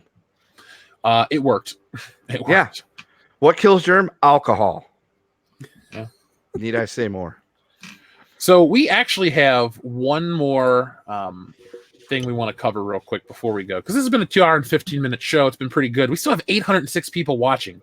Talk about a hell of a retention rate for this weekend show. I know. So Yeah. I know it's been good. we need to. We'll stick with our podcast properly, but Saturday seems like a good night to crack a cold one open with the boys. So Yeah. if you're out there and you enjoy our Saturday streams, press 1. We can make some more shit happen for you guys. So speaking of making stuff happen, if you look at your screen, IGN's score for Joker is out. And holy shit, am I surprised. Are you guys looking at the screen? Yeah. Yeah, fucking IGN. True, but it's currently got an 85% on Rotten Tomatoes. I am surprised that this movie is getting the scores that it's getting. I want this movie to be awesome. I'm looking forward to seeing it. I have to see it for myself before I make any judgment, but based on what you've seen with the new Joker trailer and everything, what are your thoughts on this movie, moving into it? I want to see it bad. The trailer looked dope as shit. I as crazy as Joaquin Phoenix is, I want to see the shit out of this movie. If anything, it's gonna make me want to see it more. And I just, dude, I can't fucking wait. I'm pumped, way more pumped than I thought I was gonna be. Yeah, dude, I'm all in, man. I know I had reservations about the idea of them making a Joker origin story. I didn't like the idea. The first trailer, I was just kind of like, But the new trailer came out. I'm like, okay, I got to see this movie because it does look like it could be really good. Yeah, that new trailer. I mean, I was already sold on the movie after I saw the first trailer, but this new one, holy shit, I was pumped. I cannot wait to see this movie. We'll obviously review it for the channel. Okay, Google, Joker release date. No, it's Joker came out in the United States of America on October 4th, 2019. Oh, it did. It's August, Google. So I guess thank you from the fucking future. No, but it seems like a fun movie, and I don't mean fun as in lighthearted, whatever, but just something different to watch in the comic book genre. And I'm interested to see how Batman goes moving forward, because there's rumors that it's going to start Batman's going to be in 1996, so it'll be taking place in the past. Are we going to get more period piece superhero movies? Are we going to get more Shazam was really it was modern day, but it was a nice standalone piece of film. Shazam was a lot of fun. I really enjoyed that. That was really, really hilarious. Yeah, I like that movie. Post Justice League, DCEU has been pretty good. Yeah. Yeah. Agreed. I Agreed. really like Aquaman. A lot of people seem to hate it based off of like, Which I know is Mahler weird ripped as it apart shit. and stuff, but like I enjoy it. Yeah, people hated it, but it made $1 billion. Hey, so Well, was the which Last people Jedi. said about people said about Star Wars, but it's just the critiques of Aquaman, just a lot of them don't make any sense. So whatever. But So I'm intrigued. I did not expect to live in a world where Joker was getting rave reviews like this. that's crazy. I can't wait to watch it, dude. It's fucking, and especially it's the pre face paint Joker that I'm really excited to see, like his turn into madness. Joaquin Phoenix seems to fucking get it, man. Oh fuck, looks good. Yeah, we'll see. I know every time a Joker comes out, they're trying to reinvent it. Oh, we're going to be the next Heath Ledger. I'm not going to say that about Joaquin Phoenix because he can't be the next Heath Ledger. Now, Jared Leto tried very hard to be. Oh Jesus! Did he even copied the things he did on set by fucking with people and everything like that? And I was like, why are you doing what Heath Ledger did? You're just copying that and you're just being an asshole. So I'm not going to kill you. I'm just going to hurt you real bad. Yeah, and I mean that was a failure and it was dumb. Even with the deleted scenes they had of him on there, it was just like it still wasn't worth it. It's like, yay, Macklemore's the Joker. Great, can't fucking wait. Didn't work out. Suicide Squad was shit. That's why they're making a part 2.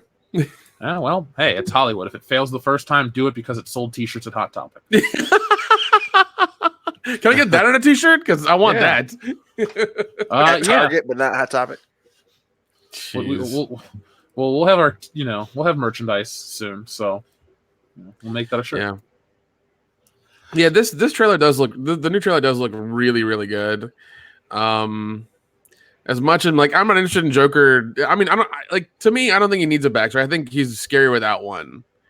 And kind of giving him a backstory I don't know. It's just weird to me for him to have a solid backstory. It's just odd. I'm not a fan of it, but this does look interesting, and I am probably gonna watch it with you guys. So yeah, I'm not gonna call it a channel movie that we have to all see opening night, but I'm hoping it's fun. That's all I can say. Let's read these super chats and then say our outros, folks. So first off, Obi-Wan 27883 says, "Now we know where Mike Zero gets his future Star Wars content." Okay, Google. LOL. And now I just Googled LOL. I'm sorry, I lost track. Can you please rephrase that? No, I cannot. Google. Joseph Bienowitz sent in $5 with no message. Thank you very much, Joseph. We appreciate that. Cadis82 sent $2 without a message. Thank you very much. Logan Michael, Anti-Funko Pops, says, "Joker will come out on my birthday.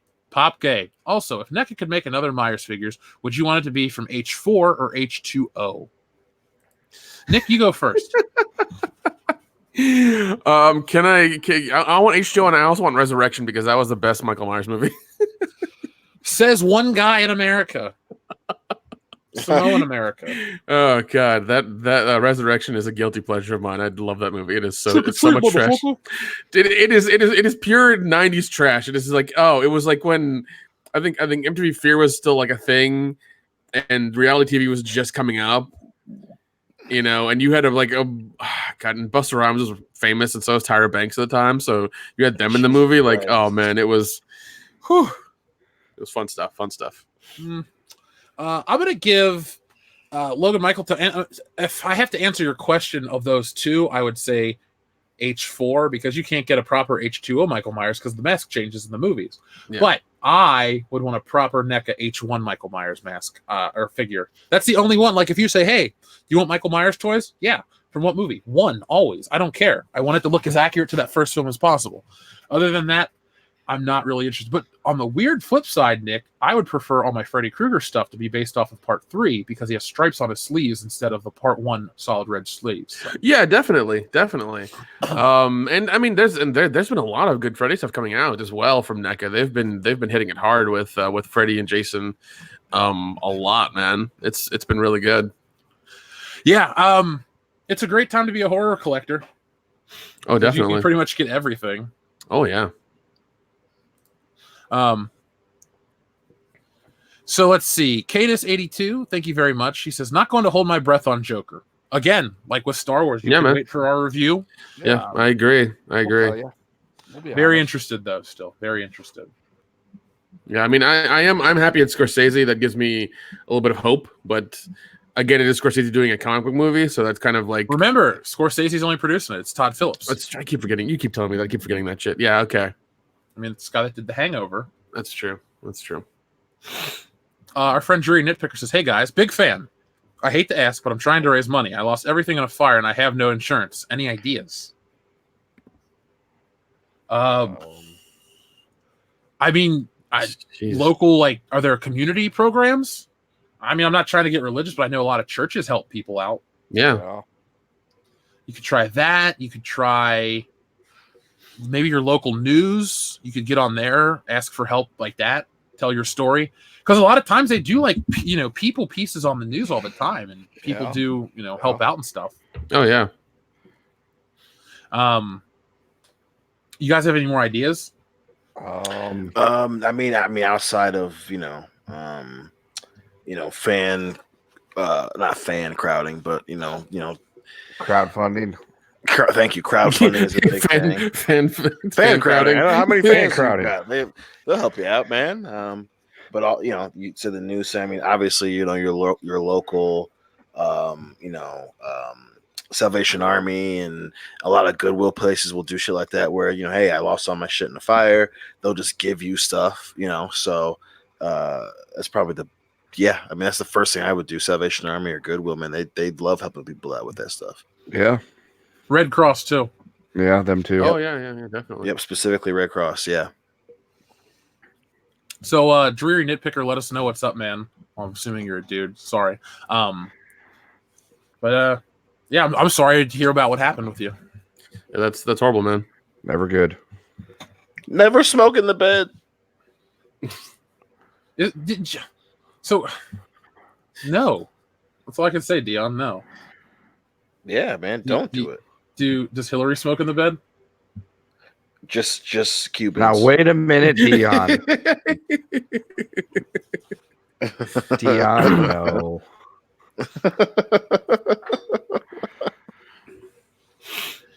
Chris Wicks, thank you very much. He says, "Sup, boys? Not interested in a Joker movie. I don't care to know about his origins or want him to be humanized. Joker is the devil reincarnate." That's good. I like that. It's fair. Yeah, I mean, it's fair. I mean, don't you're blame you. right.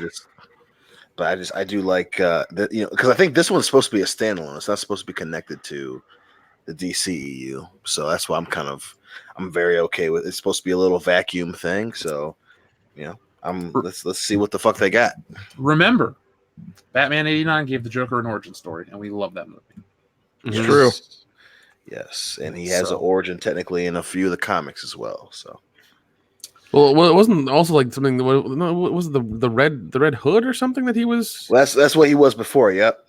Okay, because I remember watching that cartoon with you guys as well, and like that was an origin that he had too. Oh, you mean in the Killing Joke? Yeah, The Killing Joke. Yeah, that's what people it was. like to say that's him breaking mentally and all that stuff. So there's a lot of ways for you to interpret the the Joker. I prefer the cartoon version, even though technically they give his origin in the cartoon. Mm-hmm. They call him Jack Napier, and they show him in Mask of the Phantasm. Yep. So they show a pre-Joker Joker. Darth Tika, what's up? He says, "Sup, my dudes? Good show tonight. I'm on the fence about the Joker film. Rotten Tomato also gave The Last Jedi a high score. We all know how that turned out." Well, being on the That's fence true. is Yeah, a like popular 90. position to take tonight. Fuck you, Kendo. Yeah. So, but Darth Tico, yeah, man. I'm hesitant too. I'm surprised, but I'm still interested in the movie. Like, we'll find out in a month. Yeah. Maybe About I'll a go month. see that in Milwaukee, which is Algonquin for the good land. Yes, it is. It's Milwaukee's- also the only major American city to elect 2 socialist mayors. Yeah, I mean, it's had its fair share of visitors. You're just going to be another one. Yeah. Does this guy had a party or what? That's right. Ita Pakuyan's The Place to Be Reviews says, "Hail WCBS, at least the Joker isn't woker." That we know of yet. Yeah, that that's would true. be a problem. Because it looks like it's based in the 60s or 70s almost. It takes place in 1985. Okay, 1985. Yeah. All right, I'm way off. We don't know yet. It could be. We haven't seen the movie, so who knows? By the way, chat, we are going to go see It Chapter 2 next Friday. We already have post-Horror Hound plans. So Saturday morning, next Saturday, September the 7th, we will have our Good Morning Pop Culture review live on camera with all of us. So don't miss next week's Good Morning Pop Culture. And if it does crazy numbers like this Tonight Show, maybe I'll bring it back for a week or something. Who knows? Who knows? Logan Michael, Anti-Funko Pop, thank you very much. Dion, you might not like this message. Oh, fuck. If K-pop were a person, I would beat them to death. God damn, dude. Jeez. Wow. Who hurt you? Show me on the doll. Tell me on the doll where K-pop touched you. In my pop. He touched me in my pop. I have no thank you, Dr. Coffin Nails. I missed you too. I have no anger towards K-pop, but it's country music that I can't stand. I'm not a fan of this. I can't do that shit, man. I can't. Can you do a puke cam if you guys do a drunk show again? Of course we're gonna do drunk shows again. Yeah. Who do you think we are? It's us. We don't puke though. The first time you've ever listened to our channel? Because We don't puke. No. He wants us to do a puke cam if we do get sick. We've never puked. From doing any of our drunk commentaries, but that new drinking game, dude, fucked us up. Yep. It was funny. Jesse got mad because we took her drinking game and did it better. Yeah, I know. We did. I saw the video she put out. Or I put the 20 in her face. Yeah, I saw that. It was hilarious. I was just like, God damn it. Yeah, oh man, that was so much fun. Yeah. So 20 come into the frame and she's trying to play it off, and I'm just like, that's Jeff's hand. I know who that is. Yeah, there was no plans to do it. I was okay. So the last video I uploaded, which did really well, I was over there working on it. I had my microphone or my headphones in. I'm sitting there editing audio, and I could hear her talk, and I'm just like, all right, cool. And then I hear her starting to talk about us, and I knew what she was making, and I went, uh-oh. And so I thought, all right, she's sitting there complaining about cultural appropriation, this and that. So I just pull out that 20 and put it in the frame. She goes, no, take that back. I was like, all right, you should have taken the 20 and then complained some more. It was gold. Oh man, it was so funny. Yes, Obi-Wan, it was drinking on the Captain Marvel stream that messed us up because people would send in here, drink 4 beers at once. Yeah. Oh, dude, it was insane. It was insane. I'm not going to say don't do that because please do, but at the same time, my next 2 days are pretty much useless. Yeah, space them out a bit. Come on. Yeah. 1 every 5 minutes. Yeah, we're not trying to sprint. It's a marathon. Yeah. Yeah. All within the confines of the movie. True. But we do appreciate the enthusiasm. Yeah, just keep it coming. I'll chug the beers. I'm a man. They're not. I didn't say I wouldn't do it. Yeah, that's all I'm hearing. That's all I'm hearing. Oh, Dion, you have a fake account. Dion's chair is here. He says, I miss drinking your sweat, Dion. Please come back. Let's forget what happened and move on. I've made it, what boys. to do with that. I've made it. I got a fake account. I have made it. Goddamn right. Holy shit. Miss drinking my sweat. Oh boy. I've made it. God damn it. You are. You're only 8,000 accounts behind Jeremy. Yeah. But I'll go make 100 videos, and today we'll be good to go. Chris Wicks, wow, thank you very much. She says, hail BSers, a small donation to the Horror Hound Survival Fund. Happy trails. Thank you, Chris Wicks. You're the man. We love you. So now I'm gonna I guess I'll get us a bottle of something. Ooh. Well, if Tim Riggs shows up, he always brings the Don Julio. Oh yeah, he brings dude, I love the Don Julio. It's so nice. You know what we should do is we should go buy liquor with Brian Lape and then forget our IDs. Yeah. Yeah, we should do that. Oh god. Especially after you pull out your stupid Apple phone and use your stupid Apple Maps that takes us 5 blocks around where you point and say, according to the map, it is right there, 2 blocks that way. If we go straight through there, we will be there in a minute and a half, 2 minutes. And he's like, no, we gotta go this way, blah blah blah. And yeah. Yeah, we love you, Brian Lape, Channel Dad. Yeah. But if you get us denied booze this time, even though you're driving, we will leave you. Oh yeah. We will hit you. Find a way. We will each hit you with a stone cold stunner. Ooh. To show you our disapproval. Dude, read the screen. Gator Bricks. His sweat is 80 proof. That's how you get a cheap buzz. There you go. It's a fairly accurate statement. Fucking love this community. Jhando4, thank you very much. Says, sup, WCBS. Speaking of which, Batman 89 was comic movie gold. RoboCop was also gold. Both were or / better than the MCU Phase 4 crap. I agree with everything you just said. Yeah, and also they were. Well, I think RoboCop was more violent than Batman was, but I mean, they were. I think slightly they were. I think RoboCop may have had slightly a bigger body count than Batman. I'm not quite sure. I'll have to run the numbers on that.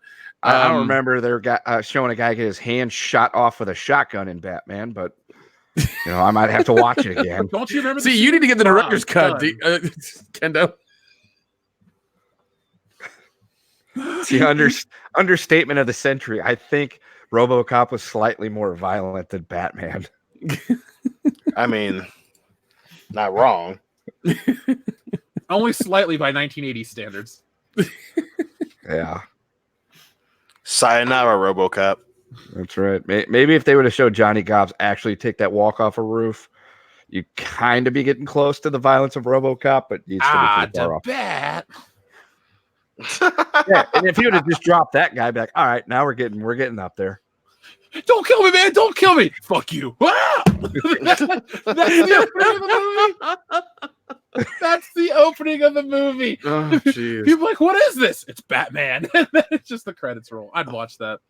Oh man, sign me up. McKee90, thank you very much. He says, evening and happy Labor Day weekend, y'all. Thanks, buddy. Amen to that. You guys got anything planned for this weekend?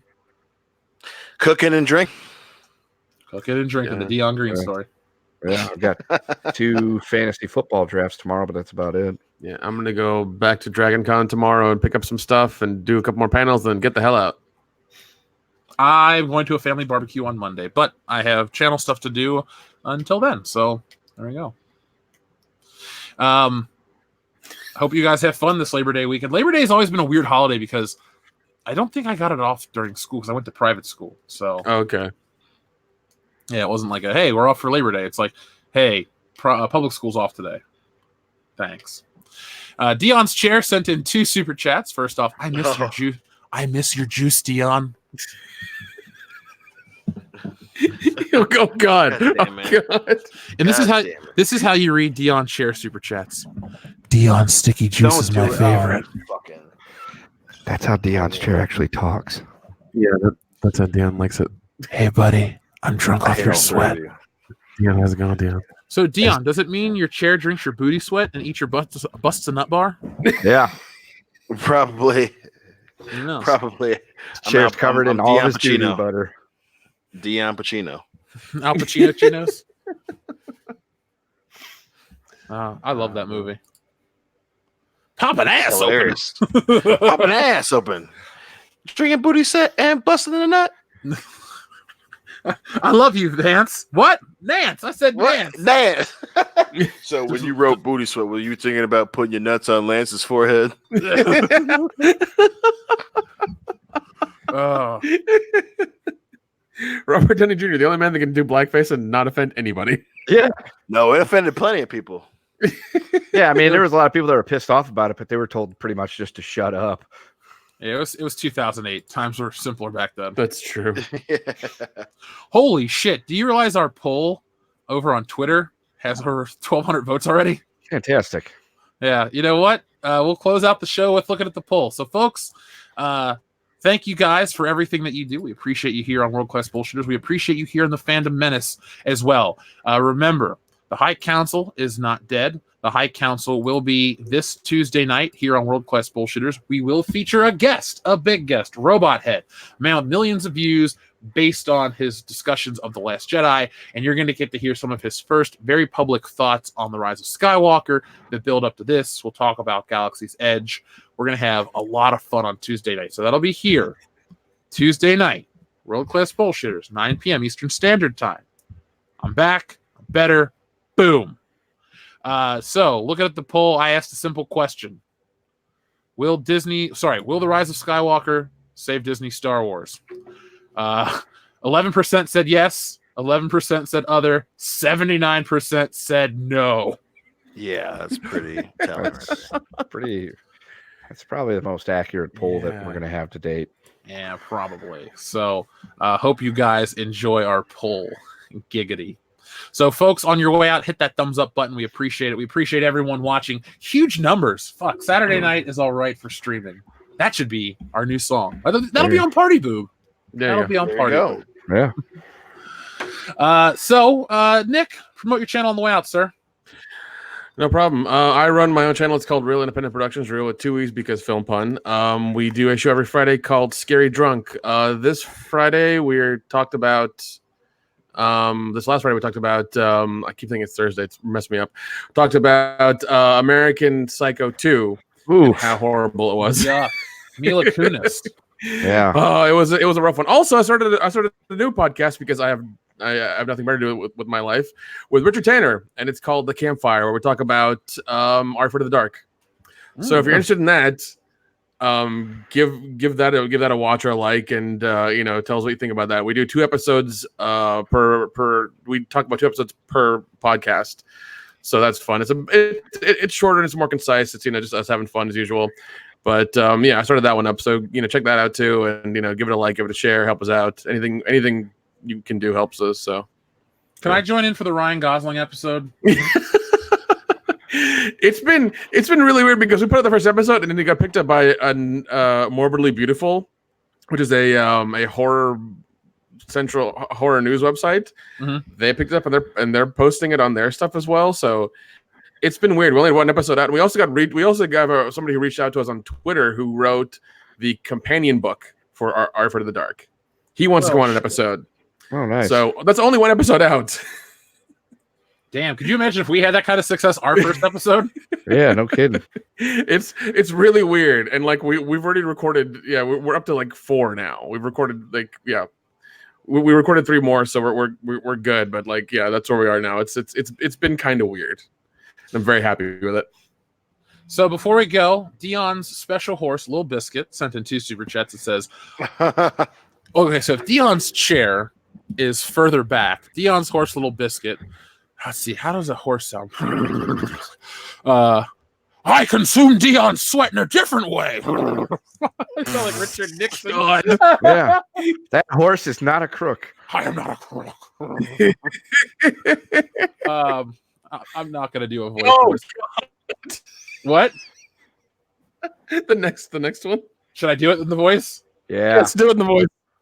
My secret ingredient for my Little Biscuits are Dion's sticky juice. Easy there, Tricky Dick. Jesus. So good. God damn, I love this. I am so happy to have my health. So there we go. And apparently my sticky juice. I don't need that, just my health. You keep the sticky juice and make D3, 4, 5, 6, 12, and 98, respectively speaking. So, folks, this has been episode 187 of World Class Bullshitters. Now, on a Saturday night, we take a dump on the world of pop culture. If you enjoyed this episode, please let us know. Share it all over social media, and help us spread the word. Fandom Menace is stronger united than divided. So, we will be back. I will be back on Tuesday with a video proper, and I'm getting back into the swing of things, making videos regularly because I'm over being on my deathbed. Thank you for everyone who's shown concern. I appreciate all the well wishes. Made me feel really good about the community and made me feel special. So thank you guys very much. Thursday, we will not have a live podcast. Why? Because we're going to go to Horror Hound the next day, and due to travel and stuff, it's always kind of hard to stay up late, do a show, go to work, travel, this and that. So you'll hear next from the Bullshitters on Saturday. It'll be fun. We'll have our Good Morning Pop Culture. And I said, do not forget the High Council this week here on the channel with Robot Head as our special guest. So if you guys need us, Twitter, Facebook, Patreon, all those places, we're able to be contacted at. Finally, you're going to get the go-ahead from, what's the other Patreon opposite? Oh, God, what's it called? Not GoFundMe. Oh, God. Subscribestar. They finally reached out. Jeez. So it looks like we're going to be on there fucking finally. So thank you to them. But, folks, go over to Patreon, listen to After Hours, go get yourself some of that video content we produced. Hold on. We have too much super chats. Oh, God. Dion's little horse, our special horse, says, Sticky Juice. There we go. Oh, my God. This is going to be somebody's ringtone. Yeah. Here we go. Ready, Dion? Yes. I love Dion's doo-doo butter and his sticky juice. That's like a horse mess with the Joker and shit, and it just makes me uncomfortable. Play with me. Oh, Jesus. How about this, Dion? Does this make you uncomfortable? Don't do it. Don't. God damn it. I gotta take my headphones off of ear. Dion, I'm right behind you, Dion. When we talk about sticky juice. Why are my friends such assholes? Because you love Don't us. you do it. I heard you clear your throat. Don't you fucking do it. God damn it. Dion, what's up, Dion? So at the risk of... Oh, shit. Here we go. Here's another one. Play with me, Dion. See, I never thought that I'd be on the show where the fans and my castmates fucking turn on me. Yeah, Dion, you should play with him. You should play with him, Dion. Do it. No. Do it, Dion, do it. Every time you do that, I have to take one of the fucking headphones off my ear. Why is that, Dion? I hate all of you. You know you love us, Dion. Anyway, folks, we're going to go before I kill my best friend by accident. Thank you guys for watching. Like I said, we'll be back later with more. Don't miss next weekend because we're going to have maybe some surprise live streams as well as, being on camera. And maybe we'll... Dion, what celebrity do you hope to meet at Horror Hound this year? I mean, every year it's going to be Sigourney Weaver. That's going to be the number one wish for me every year, no matter what. Dion, we got another one. Panties. We got another special message from Dion's special horse, Little Biscuit. Yeah. I'm special. Jesus. Fucking clown murderer. Our friend Chuck wants to know why you don't like horses, Dion. Do you care to tell Chuck one more time for the listeners out there at home? I can't. I'm not afraid of them. I just don't like them. I cannot bring myself to ride someone with its own brain, something that's bigger than a person. And if it decides that it doesn't want you to fucking ride you anymore, it just doesn't. And it just throws you off and it fucking paralyzed Superman. I have a question for you, Dion. Yes. If there was a point in my life where I needed you to guide a horse by a rope somewhere, would you do it for me? Absolutely, I'd do that. I mean, if I have to, I can stomach it. I'm not gonna fucking ride the bastard, but just asking. Yeah. Okay. Asking for future reasons. Logan Michael Anti-Funko Pop says, thanks for the stream. Have a good one. Pop gay. Amen. Barbarella Alpha says, it's okay, Dion. My younger sister got kicked by a horse when she spooked it. See? Yeah. They fucking will kick you right in the fucking face. Well, don't antagonize them. I don't antagonize. I don't even go near him. Well, I know. I've seen you cross the street to avoid them at all costs. That was the first Horror Hound we did. That's it was taking up the sidewalk, so I went across the street because I don't want, it's more they sidewalk. Were not taking up the sidewalk. We were able to traverse the sidewalk just fine behind those horses. No, I think you're remembering it wrong. I don't know. Jeff and Nick were there. They remember it the same way. Yeah. Well, they're biased, obviously, because I was getting tortured audibly. My spine was cringing so hard with the ASMSR that I apparently joined here in the last 10 minutes. How could we be torturing you like that walking down the street? No, I'm saying there were two. You're torturing me now, and then at the time, I was trying to not, be on the sidewalk that was being taken up by this horse. So they're just two separate instances as well, is where I was going. Well, but Dion, again, I can't trust him. Yeah. Okay. Yes. I'm glad you'll do me that favor one day in the future. But anyway, Logan Michael Anti-Funko Pop says, Dion sticky juice tastes like nickels. LMAO. What the hell? I don't even fucking know anymore. There we go. Logan, There's my I shirt. continue to love you. There's I a shirt. continue. You continue to be one of my favorites because of shit like that. Dion's like nickel nickels. flavored sticky juice. Yeah. Tastes All like right. nickels. That's the Get in the perfect condiments aisle. perfect way to end this show. So, folks, thank you for watching. We appreciate each and every one of you out there, and thank you for everyone for helping the channel to grow.